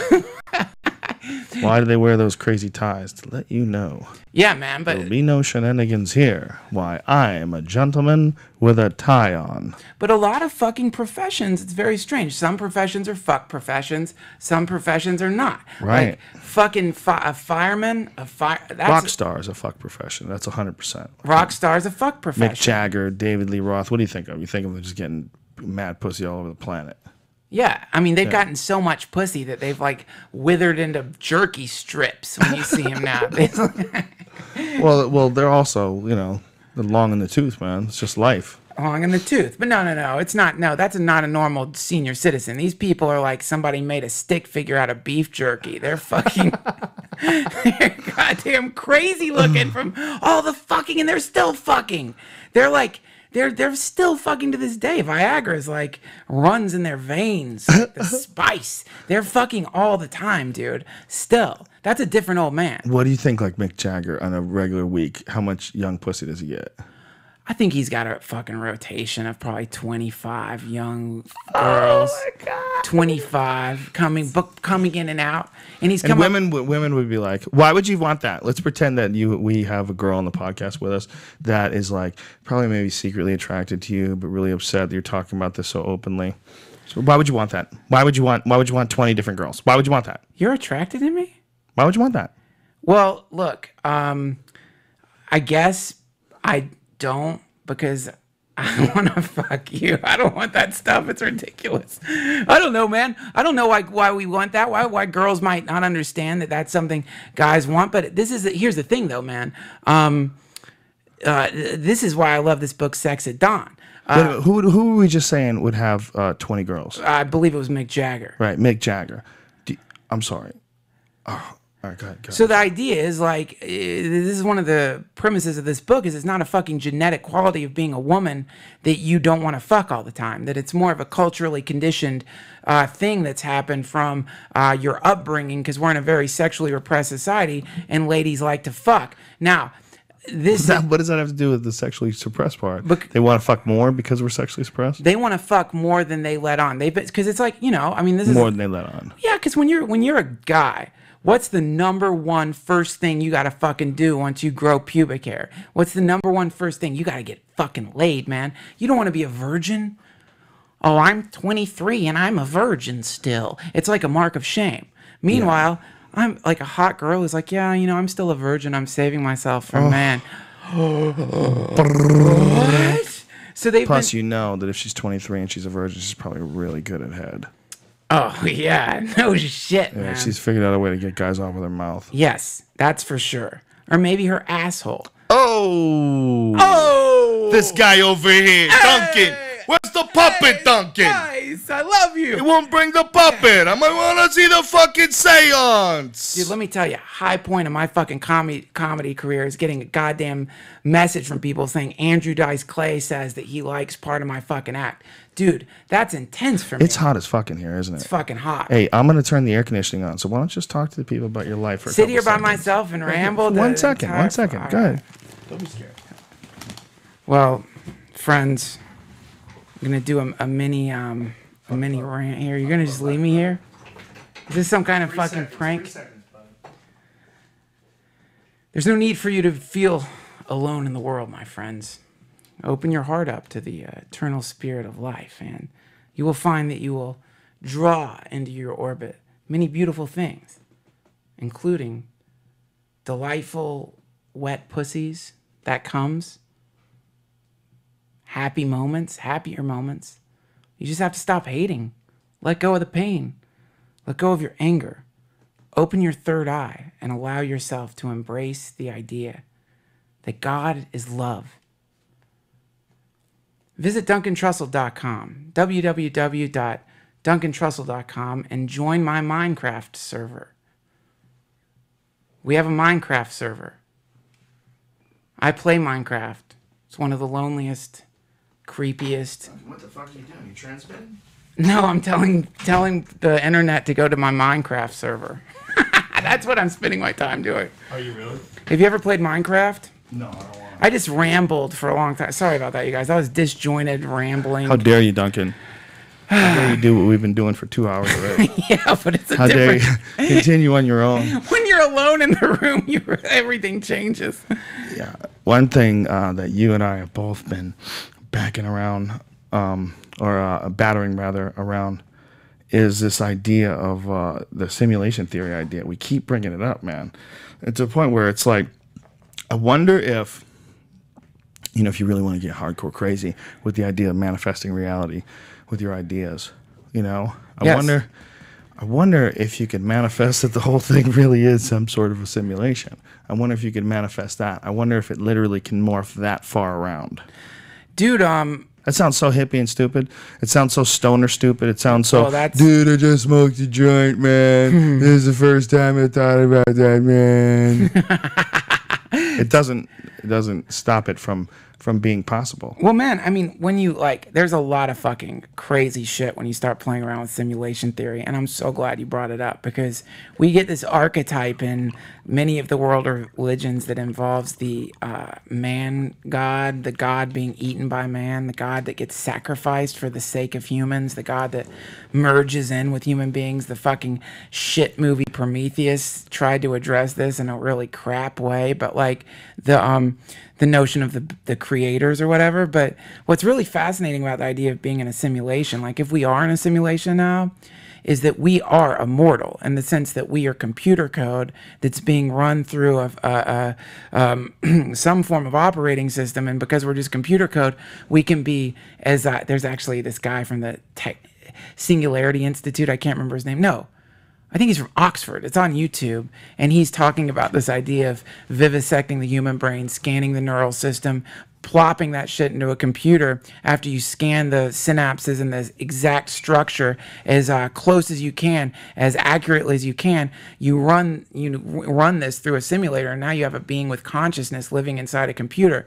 Not only do you have a being with consciousness living inside of a computer, what he said was so awesome is it could then theoretically be rewound.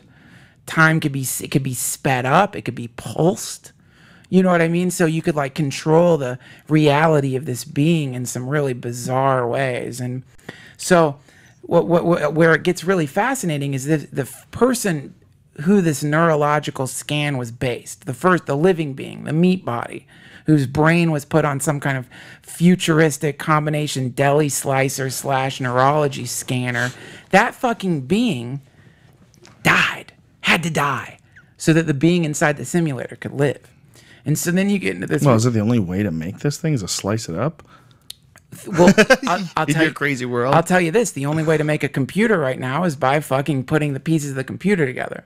It's not through slicing it up. The point is, if this is a simulation, the implication is that it was created by a living being, right? And that living being theoretically is mortal, you know? And so that mortal being has died. That mortal being may have died eons ago, depending on who knows, because time is based on the simulation, you know? What a nutty idea that literally the universe began right as you were born. There was nothing before that. Yeah. Nothing existed before that. It was born. Yeah. Right when you were born, and everything that you think of is complete, utter horseshit. Everything you think of is just a simulation. The universe being born when you were born, it's just because that's when they plugged you in. That's the moment they plugged you into the simulation. Well, see, man, What fucking...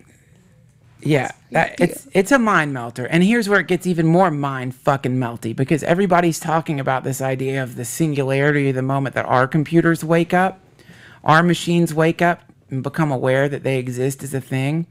But where it gets really trippy is the idea that we're inside the simulation and we're the machine waking up. We literally are the thing waking up to an awareness of itself and gaining consciousness of itself in a true way. That's what humans are.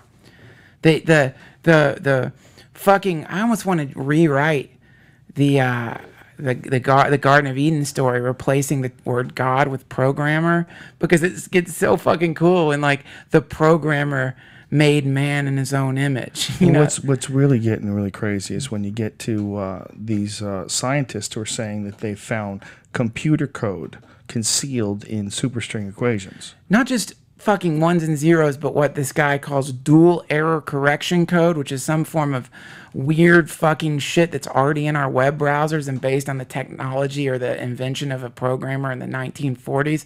I mean, this is some lost shit here. This is some lost shit, but it's been dismissed, man. I mean, I've been raving about it on my podcast, and some people like said that it's a real fringy theory, and you know, who knows. Yeah. But aside, I thought it was proven to be true. It's coming from a respected theoretical physicist at the University of Maryland. I can't remember his name, but it's definitely not like a kook. It's coming from a respected scientist who has found this shit in these equations they're using to represent supersymmetry and string theory. These weird symbols he's used to try to represent it. But yeah, man, it's still like, it's a pretty eerie thing, you know. Yeah, he tried to explain it to Neil deGrasse Tyson. Yeah. In a video. Yeah. And it's the whole premise of it is very hard to wrap your head around. But this guy, his name is Dr. S. James Gates Jr. Yeah. And he's a theoretical physicist.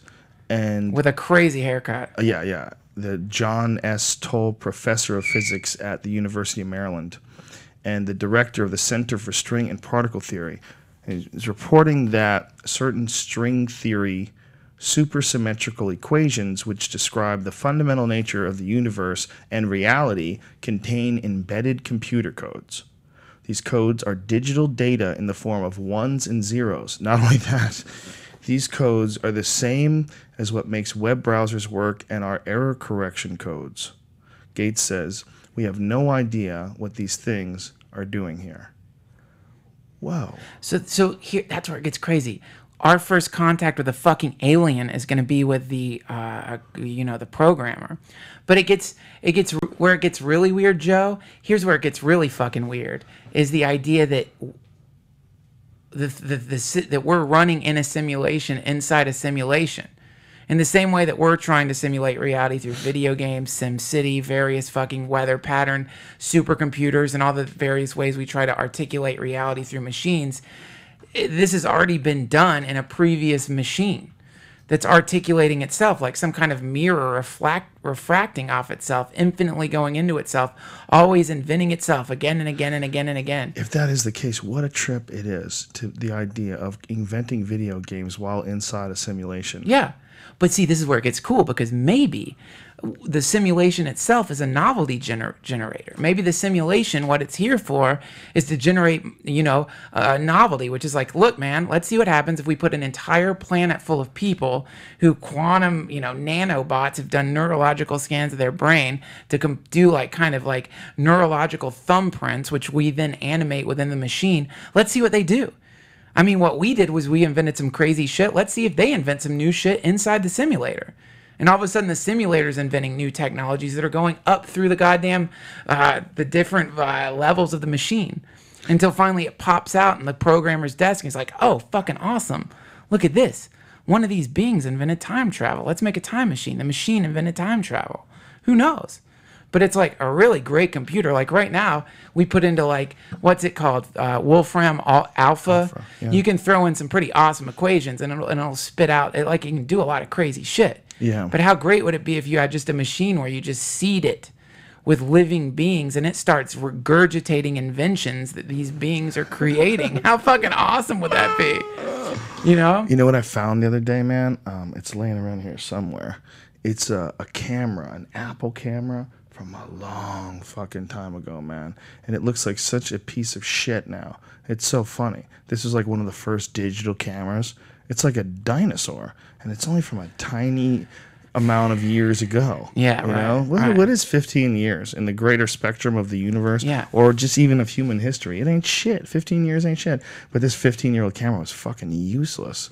Just useless, stupid-looking camera. They're always. That's the other component of technological advancement. Is each each earlier phase always seems stupid. Stupid. But when it comes out, it seems awesome. Awesome. Well, try driving like an old car.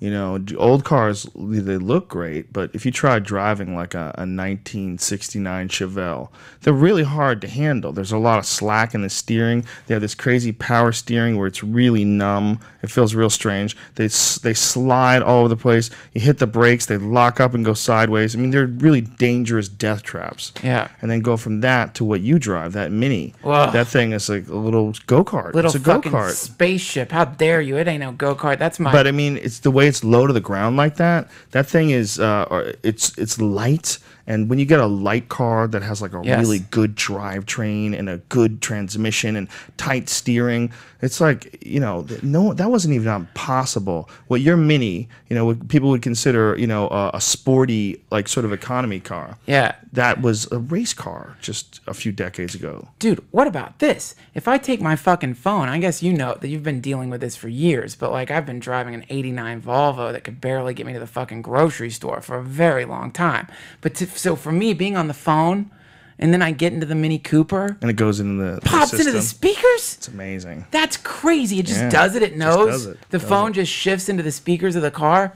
That's insane, man. It's incredible if you really stop and think about it. And if you think about the fact that we're driving around like that, you know, just talking in the air, and it's transmitted to someone else who's driving around doing the same thing. How about the fucking the quantum teleportation shit they're doing where they're blasting photons across lakes? Jesus. What the fuck is that? And they're saying like in the articles that I've read, and I didn't research them deeply, but the articles I read, they're saying, well, this isn't teleportation, but it's a nice step in that direction. Yeah. Like what? Did you just say you actually made a step in the direction of teleportation? Like, think of the effect that has on society. Teleport-fucking-tation, man, where, like, instead of having to go through a security line at a goddamn airport, you just zap from your home teleporter to fucking Asia in a millisecond. Where do you want to eat tonight? France or China? I don't know. You decide. You always make me fucking decide. What about that nice little kibosh place in Egypt? Let's go there. Now you're just deciding anywhere on the planet that you want to go. I think it would more like people showing up and then kicking you in the balls and then disappearing. I don't know. What is a kibosh? I just made it up. Did you? Something. It's a stoned food. It's something. Stones? It's a mythical stoner food that exists in my simulator. A kibosh. Never heard of it, dude. I think I wanted to say like something between a Kabbalah and a squash or something. I don't know. It's a combination of the tree of life mixed in with like buttered squash. The Kabbalah was like the thing that like Roseanne was into for a while, and Madonna, I believe, was into it for a while too, right?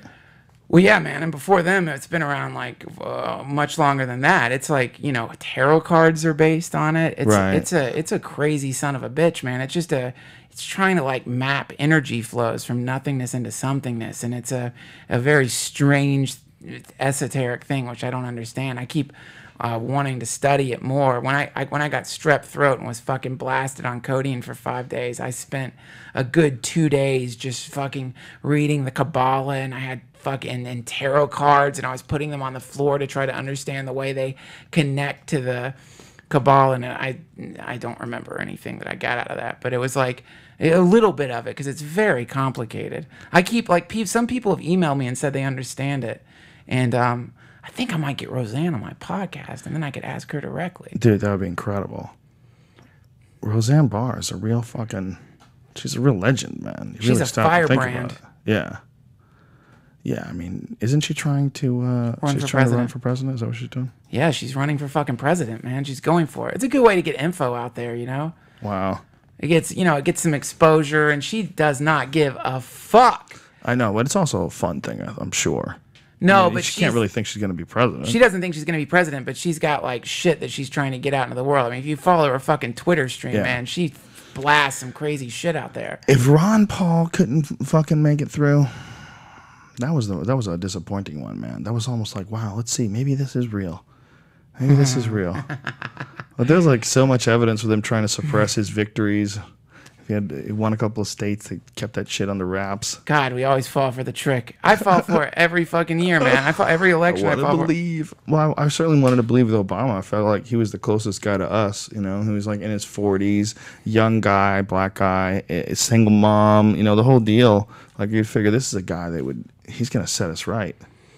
Dude, I was on fucking Sunset Boulevard in Silver Lake, drunk, howling at cars with a group of hipsters when Obama got elected. I was so fucking happy. I voted. Really? I voted for him. Man, I was like, this is it. This is it. And he has done some pretty... Now look, before I get fucking assailed by a million tweets about the fucking drone attacks, guys, I fucking understand. I do know that there's some...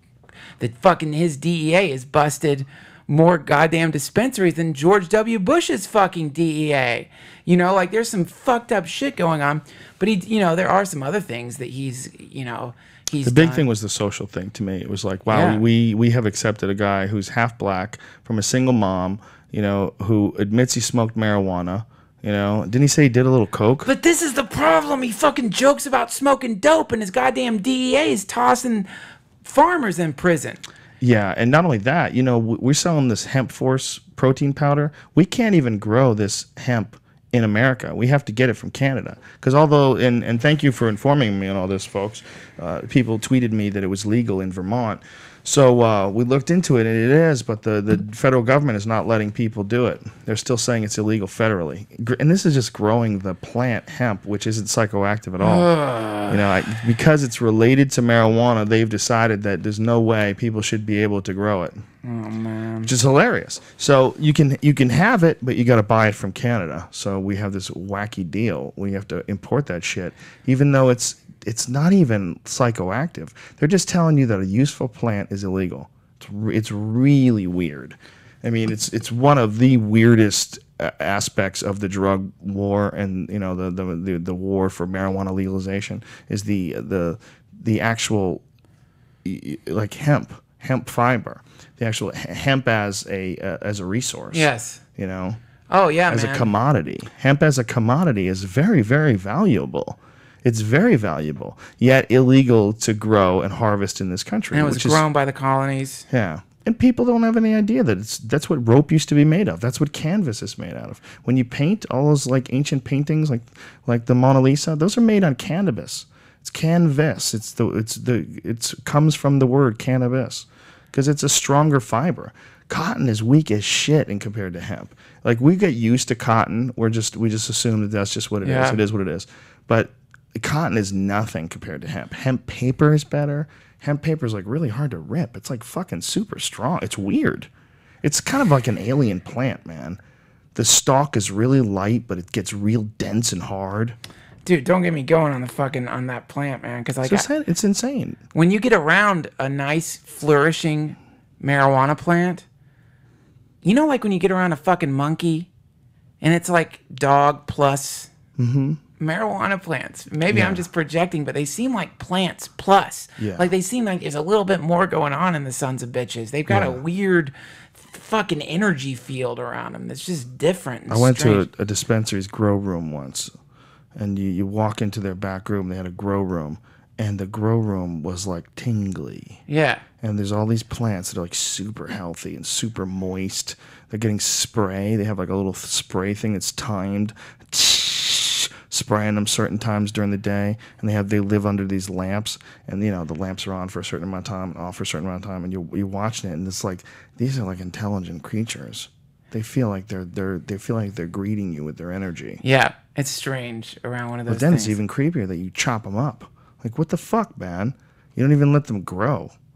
You let them grow to a certain point, and then like, all right, time to die, bitch. Yeah. You chop them, and then you light them on fire.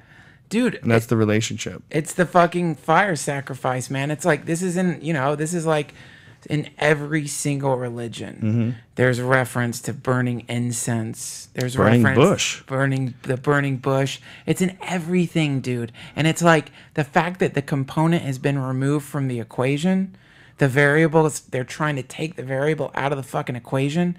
It's like sometimes when you go to certain churches, it's like a bunch of people. How many churches are you going to? Oh, dude, you got to go to fucking churches from time to time. Are you kidding? Fuck yeah, man. They're so psychedelic and cool and interesting phenomena. It's like, I'll go to a church over a zoo.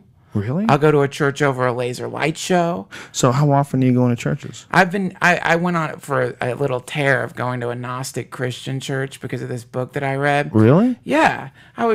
You eat some edible marijuana and go to the Gnostic Christian church to watch the Gnostic Mass, which is this beautiful ancient ceremony, which is like basically it's an occult ritual. It's like you're doing something called the transubstantiation, which is transforming matter into like the flesh of infinity. But the Gnostics don't take things literally.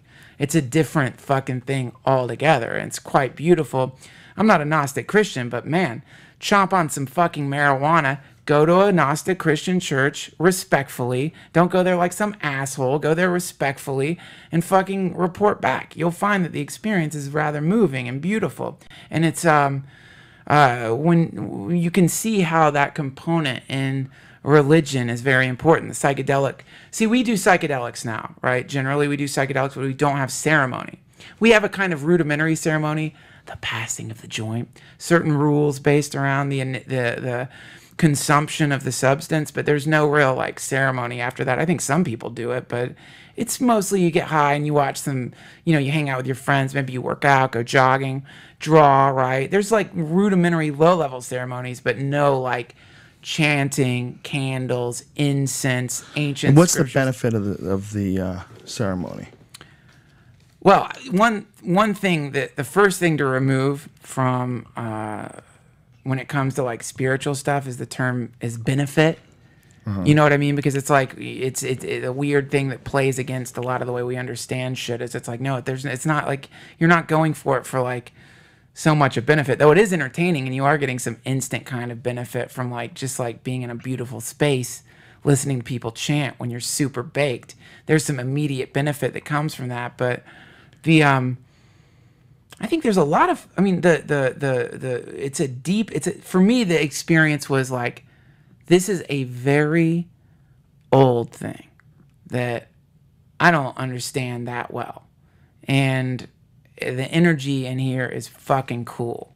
That was it. That was the first thing that came out of it. And then, the priest made a joke about marijuana, actually. It was like, really? Yeah, when he was I can't remember, but I remember being like, whoa, fucking crazy, man, because I'd just been reading in this book, Magic, Marijuana, and Religion, that like cannabis was ritualistically consumed in Gnostic ceremonies. And so it was like kind of weird and interesting. Anyway, man, it's a beautiful fucking thing. But when you see rituals that don't have psychoactive components in them, sometimes it feels like you're watching people warming their hands on dry tinder that hasn't been set alight and pretending that there's fire coming up out of it. It's like to remove the psychedelic from ritual, when we see in like so many indigenous cultures it's a component of their spirituality and their religion. It's kind of interesting. Yeah, it was a very important aspect of the growth, you know, a very important aspect of the, you know, the ceremony itself, the transcending to the next stage, the going through the experience, the trip, you know, to having the vision quest, you know, which the peyote ritual, whether it was the ayahuasca ritual, whether it was mushrooms in you know, in South America and Mexico, whatever it was all about a transformative experience. It was all about, you know, getting closer to Gaia, getting closer to the energy of the true energy, which we all get off, man. It's society is very complicated, you know. Our social interactions are so overbearing. The idea that there's 300 million of us jammed onto this spot interacting with each other all the time, and you know, it's hard to stay steady. It's hard to stay on track, not freak out. It's hard, but then there's comedy and freaking out too. It's a problem too. It's when the more you freak out and get pissed at things, the funnier it is. Yeah, and you got to let yourself freak too. I mean, that's another thing is like people, this fucking thing where people are all about being happy all the time. People have confused, you know, happiness is the end goal. Like having this emotional state of just, I'm happy today. Like that's not it. The idea is being fully yourself and the entire spectrum of emotional experience, you know, man? And it's like, so, and part of the emotional experience of existing is having meltdowns from time to time. Like, it's good to have a nice meltdown from time to time. It's good to, like, freak. Don't beat yourself up for fucking losing your shit. Right. It's going to happen. Why wouldn't you lose your shit? You're in a goddamn simulator with fucking dual error correcting code at the fundamental layer of the universe, and the thing is more than likely... Allegedly. We're too stupid to really understand that. It's more than likely a telescoping simulation where each incremental telescoping moving out becomes more and more entropic and out of focus, and we're somewhere in this, like, mid-range of this telescoping simulator that keeps getting washed out more and more and more. This is the principle in physics of the universe expanding and running out of energy, or the idea in Hinduism of Kali Yuga, the final age of human beings, or the Mayan calendar and all the various eschatological prophecies talking about the end of the world. The fucking simulator's gonna run out of juice. Someone's gonna get called to dinner and have to stop playing the fucking game, and the power's gonna go out. Or, I love my country. I love God. I love my guns. That's right. And anybody who wants to change that, you gotta come through me. They gotta come through me. I love my simulator. I love the programmer. And anybody who wants to fuck with the operating system is going to have to go through my firewall. I love the engineer. I took the blue pill. Yeah, right. Well, then, you know, those guys are nuts. Didn't one of those fucking guys get a sex change? Yeah, yeah. Wow. Well, you know the whole controversy behind the script. There was a woman who claimed that she had written that and given it to them like years before, and then they took the idea and made it a movie. But I think she lost. I think she lost in court. It's got to be hard to try to get money out of the Matrix, even if it's true. There's fucking so much money behind that machine. But yeah, she sued. I don't know if she's crazy. I shouldn't even be bringing it up because you never really know. Like sometimes people steal ideas, but sometimes people are kind of crazy. Well, I mean, and also the idea of the Matrix itself is like an age-old idea. Yeah, but I think the similarities were very extreme. Oh, really? Yeah, I'm talking out of my ass. Let me pull it up real quick. Matrix lawsuit. What a great movie, man. There's so much information encoded in that son of a bitch. Yeah, but the sequels were terrible. I don't remember the sequels. You don't? No, man, I really don't. I remember the first one. It's almost like they gave the reins to somebody else. Snopes. There's a Snopes, which means it's a problem. Right? Isn't it usually? What is Snopes? Yeah, when it's Snopes, it's like they're clearing up a myth. Isn't almost all of Snopes clearing up myths? Right. Yeah, this is. It says the claim is that she won a large judgment in a copyright infringement suit over the authorship of the film The Matrix. That is false, apparently. And she started in October 4th, 2004, ended a 6-year dispute involving Sophia Stewart. And so for 6 fucking years it dragged on. Copyright infringement, racketeering, received and acknowledged by the Central District of California, blah, blah, blah, blah, blah. Stewart, who has resided in Salt Lake City for the past 5 years, will recover damages from the films. Wait a minute. She will cover damages. The Matrix 1, 2, and 3, as well as The Terminator and its sequels. Holy shit. She will soon receive one of the biggest payoffs in the history of Hollywood, as well as gross receipts of both films and their sequels to a total of $2.5 billion. Stewart, what? I thought it just said it wasn't real. Yeah, I got confused. I thought they were explaining it. Oh, this is examples. This is examples of the various lies. Oh, I see. Okay. $2.5 billion. Yeah. Apparently, she generated controversy by claiming in a lawsuit brought against directors Andy and Larry. Which one became a chick? Can I ask you something? Holla. When you deposit a huge amount of money into your bank account, how long does it take to go through? Like if you deposited like $1 million in your bank account. I don't know, but listen to this. Stewart's case was dismissed in June 2005 when she failed to show up for a preliminary hearing of her case. In a 53-page ruling, Judge Margaret Morrow of the Central District Court of California dismissed the suit, saying Stewart and her attorneys had not entered any evidence to bolster its key claims or demonstrated any striking similarity between her work. And she didn't show up. That's crazy. Well, I man, wonder what that is. You think they paid her? Think they pulled her aside and said, "Listen, bitch"? I don't know. Maybe. Why not? They've got a shitload of money. Who knows? I don't know. Probably not. I wonder how close it was. Dude, how close the case was. I mean, who knows, man? You can take anyone to court, you know? Like you can file suit against people. Right. I mean, people, when I worked at the Comedy Store, filed suit against Mitzi for sending negative telepathic vibes into their thoughts.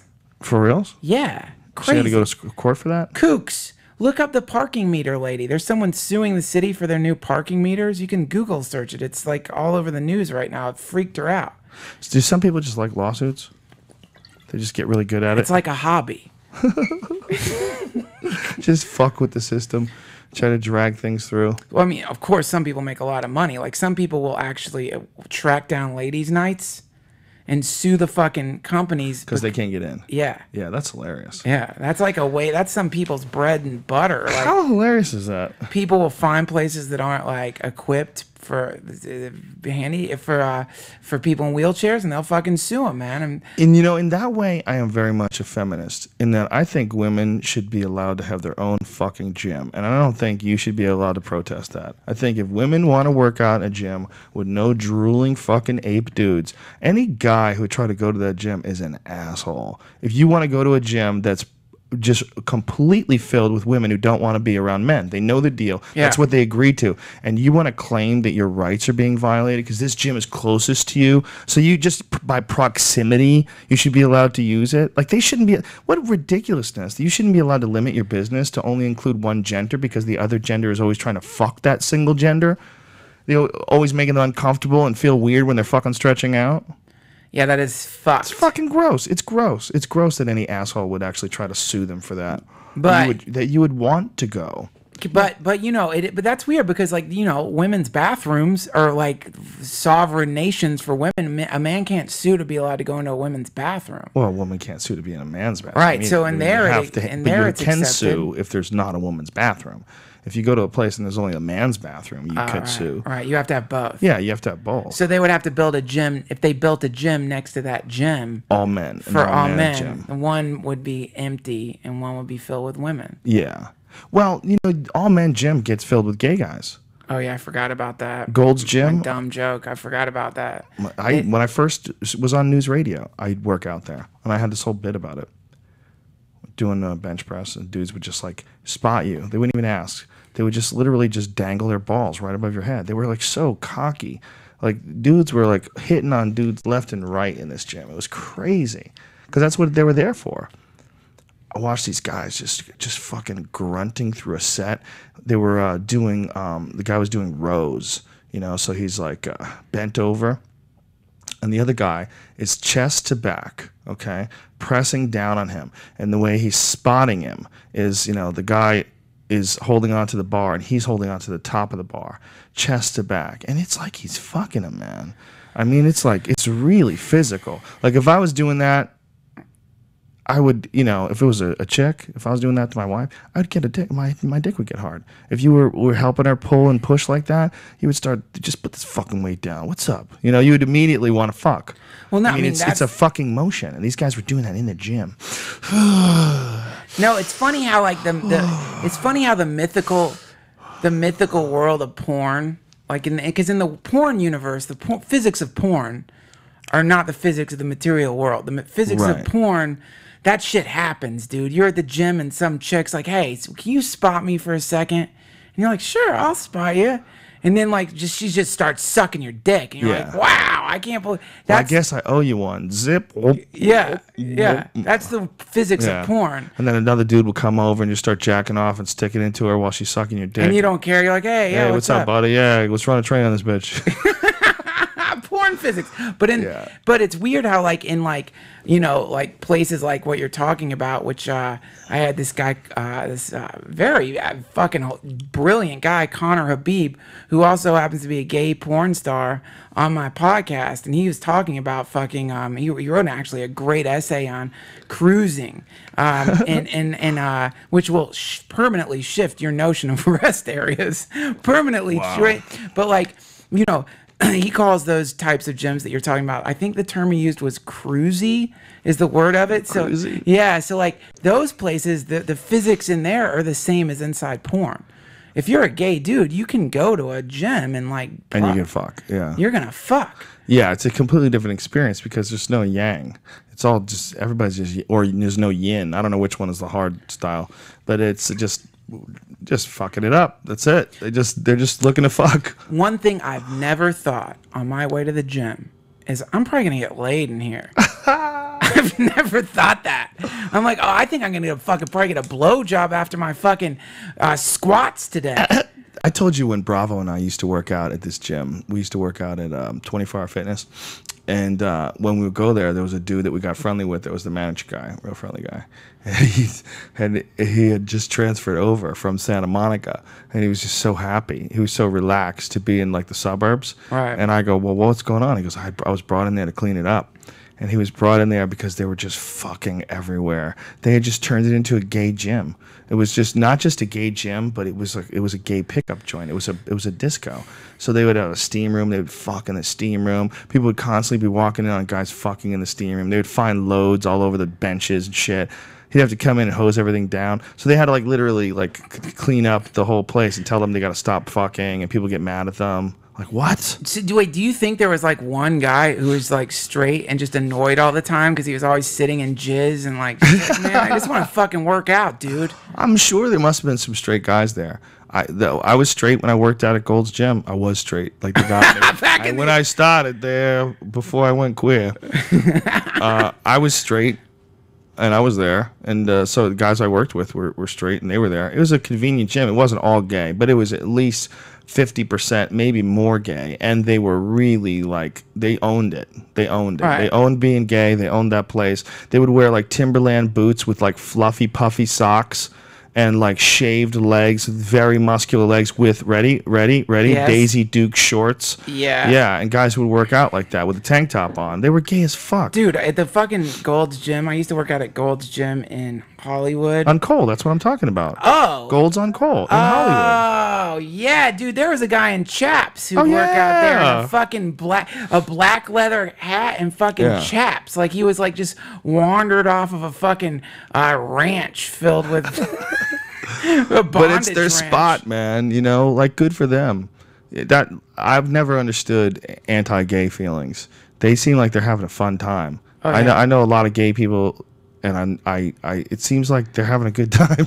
They got a lot of disposable income, you know. Yeah. I know this gay couple. They're always driving a new car. They're having a great time. Yeah, man. Yeah, no. These fucking homophobes, these so stupid fucks right now are really really. But it's cool, man, because like what's happening, what's really cool and fascinating is like the bigots are the ones who are being driven into the closet. It used to be that like it's like reversing. Like gay people are coming out of the closet, and bigots are getting pushed into the closet that they came out of, which is a great fucking part. That's a good balance. That's what it should be like. And I've always said that's my take on everything. That as a human being, that I should be a humanist. You know, and it shouldn't matter whether I'm with the straights or with the gays or the whites or the blacks.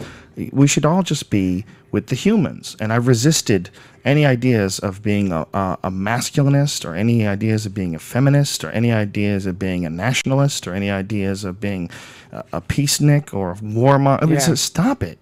It's this is ridiculous. You're a fucking human. We're all human. And it should be real simple. We should get in each other's way as little as possible, help each other out as much as possible. Yes. It's really that simple. It's very simple. It's really that simple. And anything else is crazy. And that's why, you know, people got really upset about this whole Tosh thing, and people got upset at the backlash. But what I think we can't ever pretend that intent is not important. We can never pretend that there are buzzwords that you can never use, or subjects which you can never cover, or you know, or you're not allowed to because someone could have possibly had a bad experience and you're going to trigger an event. That's not comedy, man. You can't have those sort of restrictions and have stand-up comedy. It's not going to work that way. You're going to miss out on a lot of great comedy. Dude, you can't have those fucking restrictions on anything. You can't have it on literature. You can't have it on poetry. You can't have it on art. Why do these smart people want to restrict people? Why do these smart people want to come down on it so hard when they know what is really going on? Well, I think there's a bunch of different answers to that question. I think there's a variety of reasons people want to do it, from like, I suppose, like people who are like crusaders and truly are true believers in what they're doing, like really have gotten the fucking the language virus to the nth degree, and really believe that they have to fucking shoot the abortion doctor in the fucking face, you know, really fucking believe, to like all the way to the you know, bottom level where it's just like people are trying to look fucking cool. Or even worse, how about the guy who goes to the Sikh temple and doesn't even understand that Sikhs are very peaceful people and thinks that they're Muslims in somehow or way, and he's got 9/11 tattoos on his body and he kills a bunch of people. Yeah. You know, how about that? No, see, this unless you want to Alex Jones it up. False flag operation. False flag. Well, look, man, I don't fucking know, man. But I do think that the complexity of I think that that greedy, selfish, lying people tend to use complexity to their advantage, and people who seem to be more on the fucking beam, as the Freemasons say, have very simple ideas, very simple fucking ideas, like what Gandhi said, you know, very simple idea. Find someone who needs help and help them. It's simple. Right. And right away some asshole's like, yeah, but what does that mean? What does help mean? It's like, I'll tell you what help means.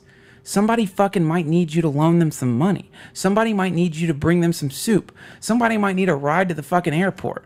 It's not complicated, man. It's basic. And if everyone starts following the basic principles like that, then there's plenty of resources. Yeah. Yeah.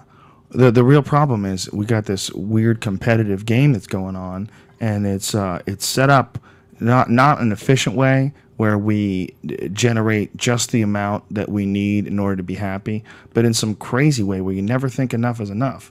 And the game becomes part of what motivates you. And instead of it just being about happiness, it sometimes morphs into just being about the numbers, just being about the game, just being about accomplishments. And you get nutty, and you could become Evander Holyfield when you're living in a 110-room mansion that costs $1 million a year to keep the electricity on. I mean, that's people can get like that. Yeah. I saw a fucking a piece of real estate online the other day. That was a house for $40 fucking million. And I was looking at this house. I was like, that is the craziest fucking shit I've ever seen in my life. But somewhere there's a dude who's like, I'm ready to take it to the next level. I'm here with this $10 million house. It's a piece of shit to me. Yeah. I'm ready to move up. It's fucking international. I want to be at the top. Monetary gangster type motherfucker with some serious shekels. Top of the tree. There's a great website. Check it out. Awesome blog. Rich Kids of Instagram. Have you seen this shit? No. Dude, Google that. Look at the receipts. Oh, These God. fucking rich kids They put receipts? They take pictures of receipts? $103,000 dinners with like... What? Yeah. The kids? Yeah, Rich Kids of Instagram. Fucking check it out. Why must you do this to me, Duncan? I apologize, but it's amazing. It's an amazing website, man. Fucking inflatable. Wow, it's like the first when I wrote Rich Kids of Instagram. It's like one of the first. It's a beautiful site, dude. And they're saying they're gonna have to like try to keep their kids from like posting this shit on Instagram. Really? Because it's a security threat. So it is a website, Instagram.com, richkidsofinstagram.com. Yeah. Oh, there it is. Oh my God, this is awesome. It's amazing. They have a giant bottle of Moe, and they're just scroll down. 4 gallons of Moe. Yeah. Dude, get to the receipt. Just scroll down. There's a $103,000 receipt in there. Wow. The girl's chilling in a mansion. She's a little kid. Yeah. I can't find any receipts, but they got some dope ass houses. Yes, they do. Wow. Wow. This guy's living in a fucking castle. Yeah, they live in castles. It must be really hard to be like, well, yeah, here he is, 107,000. We'll put the receipt online. What a douchebag. But Cokes are like $10. Saint-Tropez. Yeah. Cappuccino's $12. Dumbass. Coca-Cola's $20. Oh, $10. Two $10. Coca-Colas. $10 each. But it's like crazy wines. Dom Perignon, $4,000. Another Dom, $5,000. Oh my God. It's crazy. 107 grand for dinner. What's the tip? It doesn't show. I know. It just says 107 grand. It's got to be. Maybe in Saint-Tropez you don't tip. Maybe it's one of those weird places. There's a lot of places where you don't tip. Right. You know? Or you do. You mean you can? I do, but they don't expect it. I'm sure the waiter gets taken care of at a restaurant that has $107,000 dinners. Maybe, but when you have 40,000, I said 4,000. I was sorry, I meant 40,000. The Dom Perignon is $40,000. So is the other one. It's not 5,000. It's 50,000. Yeah. That's why it's so high. That's fucking incredible. You can buy a bottle of something for $50,000. Sure. Are we sure it's dollars? It's not you can buy it, you can sell it. That's the hopeful aspect of it. There's dipshits out there going to pay $50,000 for your goddamn carbonated grape juice. How dumb is that? That's awesome. Isn't that the craziest thing of all time? That someone would actually spend that much money? I mean, how good could it be? There's no way it can be. It can't be. It's probably not even as good as Kool-Aid. Kool-Aid is fucking delicious, especially if you're really thirsty. It's sweet. It's delicious. Dude, if I'm paying $40,000 for something, that shit better come out of the fucking some frozen vault of Sandoz Laboratories. It better be some fucking. They better be the acid that Hoffman first generated and stored in a crystal vial somewhere deep under the Pentagon. Even that, maybe that would be worth $50,000 because it would be so life changing. Yeah. Yeah, it's kind of silly, man. It's kind of the weird thing with wine. Wine is such a strange beverage. Those people that get together and work on the tastes of it, and they have educated palates. Yes. And some of them, like they become, like high level sommeliers. They can like detect like where the grapes are from, but just by tasting a glass of wine. Dude, it's weird. It's fucking weird, but I mean, definitely. Like when I went up to fucking Solving once to get to drink like wine from the vineyards, and it's awesome, dude. It's incredible the variations and the taste and the beauty of the terrain. It's like a really beautiful thing, man. It's like what's it like up there? Is it different? What's the climate like? I think when we were there it was hot, as I recall, man. And summer? Was it summer? It was summer, and we got this. You get like cars to drive you around because you're gonna get trashed going to the vineyards, slurping all that wine. And our fucking goddamn driver was like an AA dude. It's like, so our driver's this sober guy driving us to the vineyards, and you felt kind of guilty by the end of the day because you're just like in the back of the goddamn car with like crusty red wine all over your lips, like wanting to puke. How much wine did you drink over the course of a day? Oh, God. There's no telling. I didn't have to worry about a DUI, and I was taking marijuana tincture at the same time. So do you think you drank a half a gallon maybe? Oh, yeah, easily. A half a gallon of wine. Because I would imagine, like, it's pretty. People must be falling down left and right. They're trashed. And by the end of the day, you're like slurring your words and just gesturing at fucking like things on the menu and barely talk. I can never do that. Just, you don't have to get trashed. I can't get drunk at dinner. Ever, because then I'm going to come home to the kids. I never want to be drunk around my kids. See, that's why it's good to have kids, man. God damn it. The older I get, the more inhuman I feel because I don't have a sweet little baby. Oh, I'd love a little fucking tot. Yeah, I'm sure you would, but you first of all have to have a relationship with a person. What? Deep relationship with a person. I know. You know each other very, very, very well. Yeah. And you enjoy each other very much. And if you don't, you're fucked. And then it becomes a nightmare. But, keeps you from coming home drunk. That's for fuck sure. No, it doesn't. It doesn't keep a lot of people. Well, they're fools. A lot of people, it does not keep from coming home drunk. Yeah, I think you should not be impaired around your kid. Dude, have you seen that picture of the baby sleeping under the bar stool? Have you ever seen that picture? No, I don't want to hear about it. Fucking dragging the kid to the bar. I don't even want to hear about it, dude. There's so many people that they just fucking get a shit roll of the dice and they're born into a family full of dummies. Dummies doing dumb things. Yeah, man, it's a bit of a problem. I wonder if things are really changing, Duncan, the way I feel like they're changing. I wonder if it's just my circle of people, and I wonder if it's just the people that we come in contact with through the podcast and through Twitter, all the positive people. I wonder how much the world shares in the sort of the vibe that we feel and that we're riding. And I always wonder if that is what, if putting that out there, if it's possible that we can get our shit together by using the internet, by using podcasts, by using, different ways to communicate to each other, that we can somehow or another all be reached and all get our shit together. In this generation, more so than anybody's ever done before. Well, man, I mean, I think that there has to be a, everyone has to keep using the technology. It's like, dude, like when I went to fucking Cincinnati, I met this awesome guy named Izzy, who started his own podcast from listening to your podcast and listening to my podcast. He started his own podcast called Tales from the Hard Side, and Hard Side. Yeah, but he definitely is like a fucking kind of like a rip dude. Like he's definitely like had a very fascinating life. But the point is, he listened to this. And then he started his own podcast, and like he's like there's like a group of them who hang out together now from like listening to your podcast and from listening to my podcast, and they started their own fucking podcast, which is a kind of cool thing. Fuck yeah! Because it's spreading it more. It's like people. The bottom line is, you can't get hierarchical with your geography, because a lot of people are like, I just live in Pennsylvania. There's no one here to have a good conversation with, or wherever the fuck they say they live. It's like, I guarantee you're surrounded by people who want to talk about philosophical shit and want to connect with someone on a level deeper than just what you had for lunch and what fucking clothes are cool or movies or whatever. Well, you say that, but unless you're in a city, that's probably not the case. Dude, I was just in. Well, But depending on how old you are, especially. Man, all I know is that, like, I don't want to sound like too like weirdly patting myself on the back, but it's you too. Like when we go to these fucking shows, dude, there's thousands of fucking people there, and when you talk to them after the show, they're all really fucking cool, and they didn't all just come from metropolitan areas. These people are coming from different towns and cities, and they have access to us.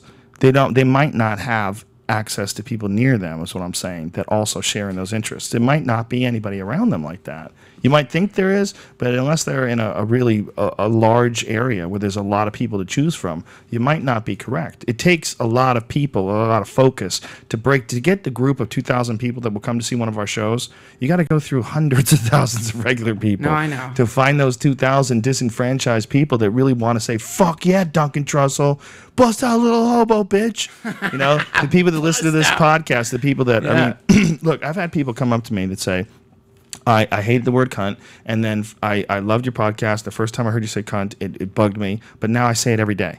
Now everything's a cunt. Everyone's a cunt. She's a cunt. This is a cunt. My cat's a cunt. My sister's a cunt. And it just becomes a part of your vernacular. And that's nothing I'm proud of, but that's the type of thing that can happen. And if it can happen with something bad or stupid, ridiculous like the word cunt, it can happen with any sort of idea. Any idea can get through because of a podcast, like the idea of treating each other really as if we are ourselves living in another life. The idea of recognizing that this really is a temporary situation, and you need to live it. You need to live this bitch up, okay? Because you're not going to feel good unless you do. If you hang back and be that guy that you described earlier, who's 30, well, wait till I'm 40 to get my shit together, and then 40, and I still don't have a career, but hey, man, I got a good job. I'm going to keep it for a little while. Maybe I'm going to learn how to be an apprentice. Yeah. And then one day he's dead. You just keel over. His ride. And keel over. Then it could be a guy like you, a guy who's gone on peaks and valleys and had dry spots, and now is riding this new crazy wave where you sort of just figured out how to get on the board and really fucking travel. Yeah, yeah, that's a fucking cool thing, man. Is because it's right there, and it just requires a kind of like, you just have to fucking. It's really the thing is, it's so fucking simple. It's like. But it's not. It's not. Because to have access to people is not simple by any stretch of the imagination. To have the right ideas, sure. But in order to get those ideas in front of people, that takes a heroic effort. Man, I just like the thing that I'm like hesitating to say, because I don't want it to sound fucking culty, is like I really do think that people can like organize.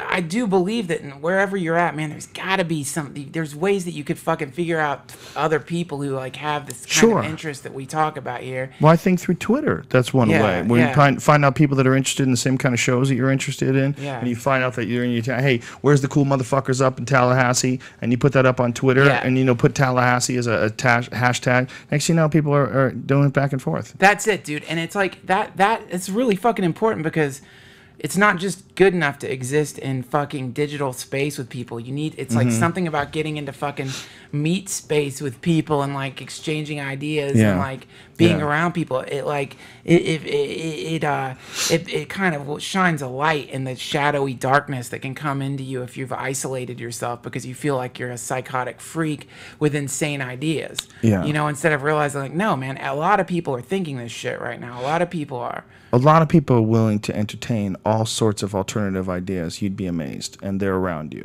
You know, like our boy Matt Staggs. He's living down in where's he, Mississippi or some shit, Tennessee, something like that. Yeah. Which Nashville is in Tennessee. Tennessee has some awesome spots, as does Mississippi. But he doesn't want to fucking be there anymore. Let's get out of there. The internet. Well, I think Staggs is definitely like on the precipice of some crazy shit happening because he's like definitely becoming like a conduit for a lot of crazy ideas, and he like always hooks me up with like with great guests. Yeah, and he's running the Disinfo podcast too. Yeah, so that's supposed to do that soon. I have to get with him. But yeah, it's we're living in a strange time of transition. I'm really curious to see. I think that the whole Terrence McKenna 2012 thing is like I always laughed. I always thought like it would be really cool if it was true, but I'm way too stupid to really understand any of the science behind it, even if it's real or not, or the arguments behind it. Yeah. Like I saw the Watson disagreement, or I think it was called the Watson objection. Watson objection was a mathematician who deciphered the time wave zero novelty theory and had his own objection to it. They both lost me within the first paragraph. I was like, I don't know what the fuck you're saying. There's also less complex mathematical refutations of the theory, and I've heard that just like leap year wasn't accounted for, so 2012 happened some time ago. Right. So it's like this is like people getting caught up in the surface level shit and trying to like no, it's not going to happen on December 21st, 2012, and trying to like, but it's like no, look what's happening around you. I wonder if what they calculated when they calculated the Mayan calendars, besides the moons, rather the eclipse of the moon, eclipse of the sun. I wonder if they could calculate how long it would take for a culture to grow before it imploded. I wonder if there's like just a set number, like a culture can only last for. It's like you can run and then you fall down. Yeah, and they figured that out a long time ago. They're good for like these 10,000-year pulses or whatever the fuck it is. No, there's a guy. I bet if you Googled extinction theorist right now, that's what he's called. He's also the guy who's like into simulation theory too, and he tries to answer that question while we haven't encountered alien species, and it is this notion that they implode in on themselves. I can't remember it's on YouTube. I wish I could remember his fucking name. He's brilliant. I put a clip of him on one of my podcasts, the same podcast that I was talking about. The guy from the University of Maryland, because he was the one who was talking about the idea of vivisecting the human brain or slicing it into thin layers to scan the neurology. I've got no extinction theorist. Shit, man, I can't remember his fucking name. He's brilliant. There's evolutionary theory, of course. But last dinosaur, extinction theory. No, if you look up simulation theory and like extinction theory, he like studies this shit. It's a really weird, like ways that our species could blink out. Oh, so many ways. Anyway, what the fuck is his name? Man, he's goddamn brilliant. Have you seen those? The impact of meteors. A meteor shower all over the world they discovered 12,000 years ago. You told me about this shit in the sedimentary layers. Yeah, they've done core samples, and it's the same spot all over the globe. And it's the same sort of shit that exists when you have nuclear bombs going off. It makes like a glass. So the world got pelted by fucking giant chunks of rock that explode. Think of the sound of that shit bursting through, breaking the fucking sound barrier as it goes rocketing down into the fucking earth. Boom! boom. That must have been fucked up, man. I wonder if they had writing back then. Because I don't know if we know that they had writing 12,000 years ago. I know it all depended upon whether or not that event, that 12,000-year-old event, was really the sort of mass extinction event that like Graham Hancock and a lot of people think might have happened to human culture, or humankind rather, the human species. Because they you know, there's a lot of speculation about like when is the oldest civilization, and they pretty much settle on Mesopotamia. They settle on like Sumer, but the Sumerian text details a long lost civilization, an older advanced civilization, like they kind of all do. They all talk about some dudes who existed before, really had it down. Yeah. And Sumer was supposed to be like 6,000-ish years ago. So imagine if that's what it was. It's a 6,000-year trek from the time that they got pelted. We can't even wrap our heads around how long that is. That's so long ago, but yet nothing. You know, in the greater spectrum of the universe, nothing. But in the idea of our lifetime, 6,000 years is a long fucking time ago. And they talked about an old civilization, an old ancient civilization that existed that was wiped out. The Epic of Gilgamesh, which is essentially very similar to the Noah's Ark story about cataclysmics. The flood. Yeah, floods. Yeah, they probably experienced some fucking nutty shit, man. Probably killed almost everybody. That probably explains a lot of shit all over the world, like Göbekli Tepe, all these weird structures that they're finding from pre-12,000 years. The Göbekli Tepe is 14,000 years ago. That means in Sumer, the really old shit in Sumer is like 6,000 plus years ago, 7,000 plus years ago. This is double that. So this is as old to Sumer as we are to Sumer, as Sumer is to us. That's fucked. That's the distance. That's so heavy. The distance of people writing on clay tablets in scratches, in these little scratches, up and down and sideways. Yeah. That was their whole language. And the idea that they wrote of something from 7,000 years previous, maybe. And that's what Göbekli Tepe shows. It shows that there was a sophisticated civilization from 7,000 years prior to the people in Sumer and the people in Mesopotamia. 7,000 years earlier, they were making these 19-foot tall, gigantic stone columns. They were carved with animals that were carved in a relief, so that like they stuck out, which is a really sophisticated method of carving. You're not carving into the stone. You're actually making a relief where it sticks out. Yeah. So you chipped all the rest of the stone away to reveal this frog and to reveal this bird. I mean, this is really sophisticated stuff. It's hard for people to wrap their heads around it. So when they start talking about like hunter and gatherers from, you know, wearing skins around their dick, that these are the ones that built this, boy, I don't know. This is you might have more evidence of the fact that there might have been some really super advanced cultures that got fucking pelted. Just wiped out everybody. No talking anymore. Changed languages.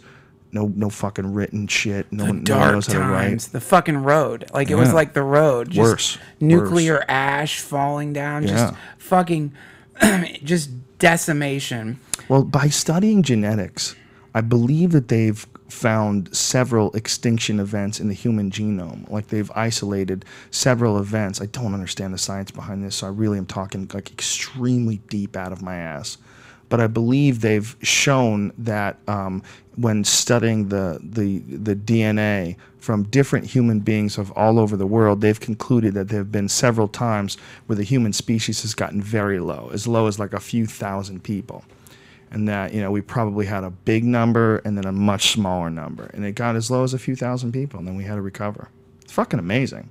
It's amazing what they found out just by studying genes, you know? Well, isn't this kind of like one of the ideas of like the Freemasons or the Rosicrucians or the secret societies, is that the information from a very long time ago has been kept secret? Yes. And is like, but they kind of work signs to each other. They work symbols into the architecture of society, right? Which is that fucking crazy goddamn. If you look at the street configurations of Washington D.C., have you seen that shit where it's like a anatomically correct eyeball looking out over a pyramid, just like the eye and the dollar bill? I mean, come on, dude.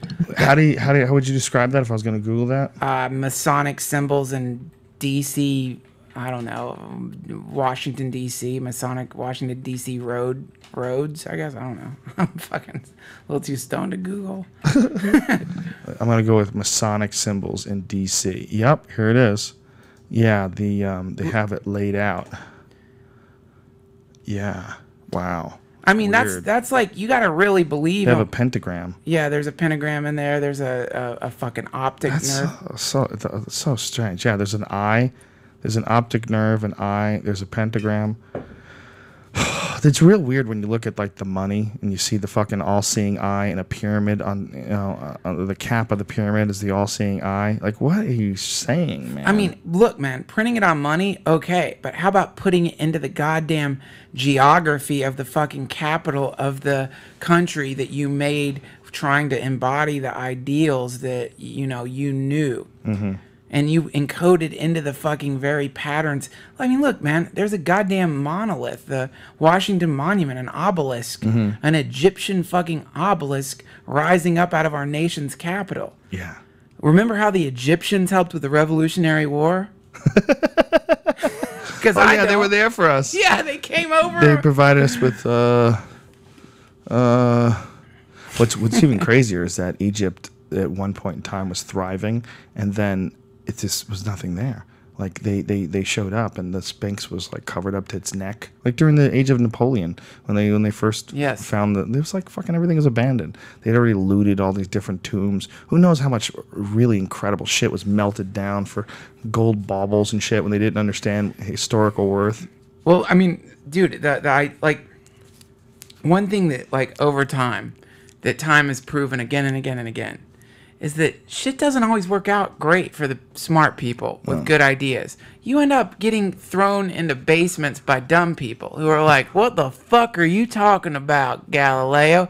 They end up imprisoning you. Sometimes they crucify you. Sometimes they embarrass you. Sometimes they take away your property. So over time, really smart people were like, you know what? Why don't we just fucking keep this shit to ourselves?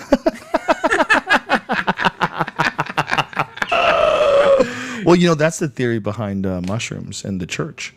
That's the theory. I mean, a lot of this was Jan Irvin's work and another dude who died who turned out to be a child molester. But he did a lot of really good work with mushrooms, with the historical. And he was writing a book with Jack Herer when he got arrested for being a child molester. This guy fucked up Jack Herer because it fucked up the research, and it really like sort of invalidated in a lot of people's ideas like this work that this guy had done. But they have so many images and photos of ancient religious art that involve mushroom symbolism, where you looked at it over and over and over again. And you're like, oh my God, like this is so obvious. Like, first of all, the halos did not look like the Frisbee thing, the hula hoop. Yes. They looked like a mushroom cap, and they were circular behind the person's head. And the idea was to insinuate that person, that holy person, was under the influence of God, under the influence of the mushroom. Yes, and that's totally believable, and that makes a lot of Completely sense. Believable. And the images of the doors, they're shaped like mushrooms. Doorways are shaped like mushroom symbolism in so many different places. And there was so many images of people in bliss, naked in bliss, covered in a mushroom. They would be in a transparent mushroom. These are like fucking ancient paintings, man. Well, I mean, yeah, it's definitely like we do know that they're encoded into the fucking framework of our society and the goddamn architecture of our society are some very odd symbols. Like if you look at the cathedrals, you will find Gnostic symbols, chicken gods, Abraxas. You can see Abraxas in some cathedrals. What is a chicken god? It's some Gnostic fucking god. You can Wikipedia Abraxas. It's this happens to be the same name of the company doing this goddamn trapwire shit too. No way. Yeah, look up Abraxas, Gnostic Abraxas, a chicken-headed god. How do you spell it? Abrax. Abraxas. Yeah. Abraxas. Abraxas. Gnostic. Wikipedia. For some reason, the creepiest goddamn information gathering surveillance company that's ever climbed out of the shadows or been exposed happened to name themselves after a Gnostic god with a chicken head. What the fuck, man? Yeah, go figure. A chicken god. Wow, this thing is freaky looking. Yeah, it's freaky looking. And that's in cathedrals. They like, cause like a lot of the you know, a lot of these symbols, the cathedrals were apparently, I read this in I can't remember the name, it's one of Graham Hancock's books that fucking Stag sent me because he's trying to drive me insane. But one of the but yeah, like in this fucking book, it talks about how the cathedrals were like a nexus where it doesn't show it as a chicken, man. It shows it as a man. I've seen the one with a chicken. It's definitely a chicken. Oh, that's weird because this one, this Rooster. image is a man. Look, Google Abraxas chicken. Okay. Best Gnostic chicken in fucking Nashville. It's a great name for a fucking chicken joint. It is, man. Abraxas chicken. Chicken god? Chicken god. Yeah, just Abraxas chicken. It's got chicken head.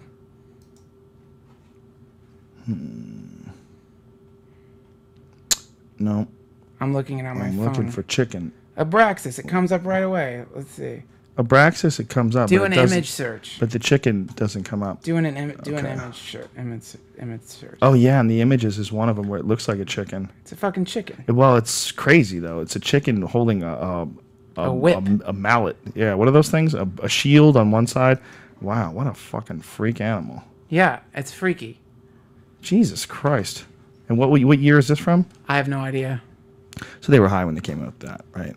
Yeah, there's no other rig. A chicken with a shield? Chicken god. How are you getting a chicken? You're definitely baked if you're drawing a chicken with a shield. You're high as fuck with this chicken god. Wow, there's all these crazy images of it where it looked like a harpy or something. No, read it. Read the Wikipedia entry a little bit because Gnostic shit's very strange. Like, just read like a little passage from there because it's really odd. It's like real mysterious. Abraxas. Far more common in the sources than the variant from Abraxas, a different Abraxas. They're using Greek letters.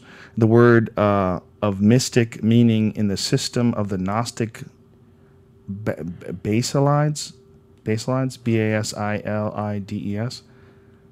being there applied to the Great Archon, Archon, one of the greatest C64 games. Really? Gnostic cosmology, blah, blah, blah. The 7 letters spelling its name represent each of the 7 classic planets. Wow. The words of the letters represent planets. The sun, the moon, Mercury, Venus, Mars, Jupiter, and Saturn. The word was found in Gnostic texts.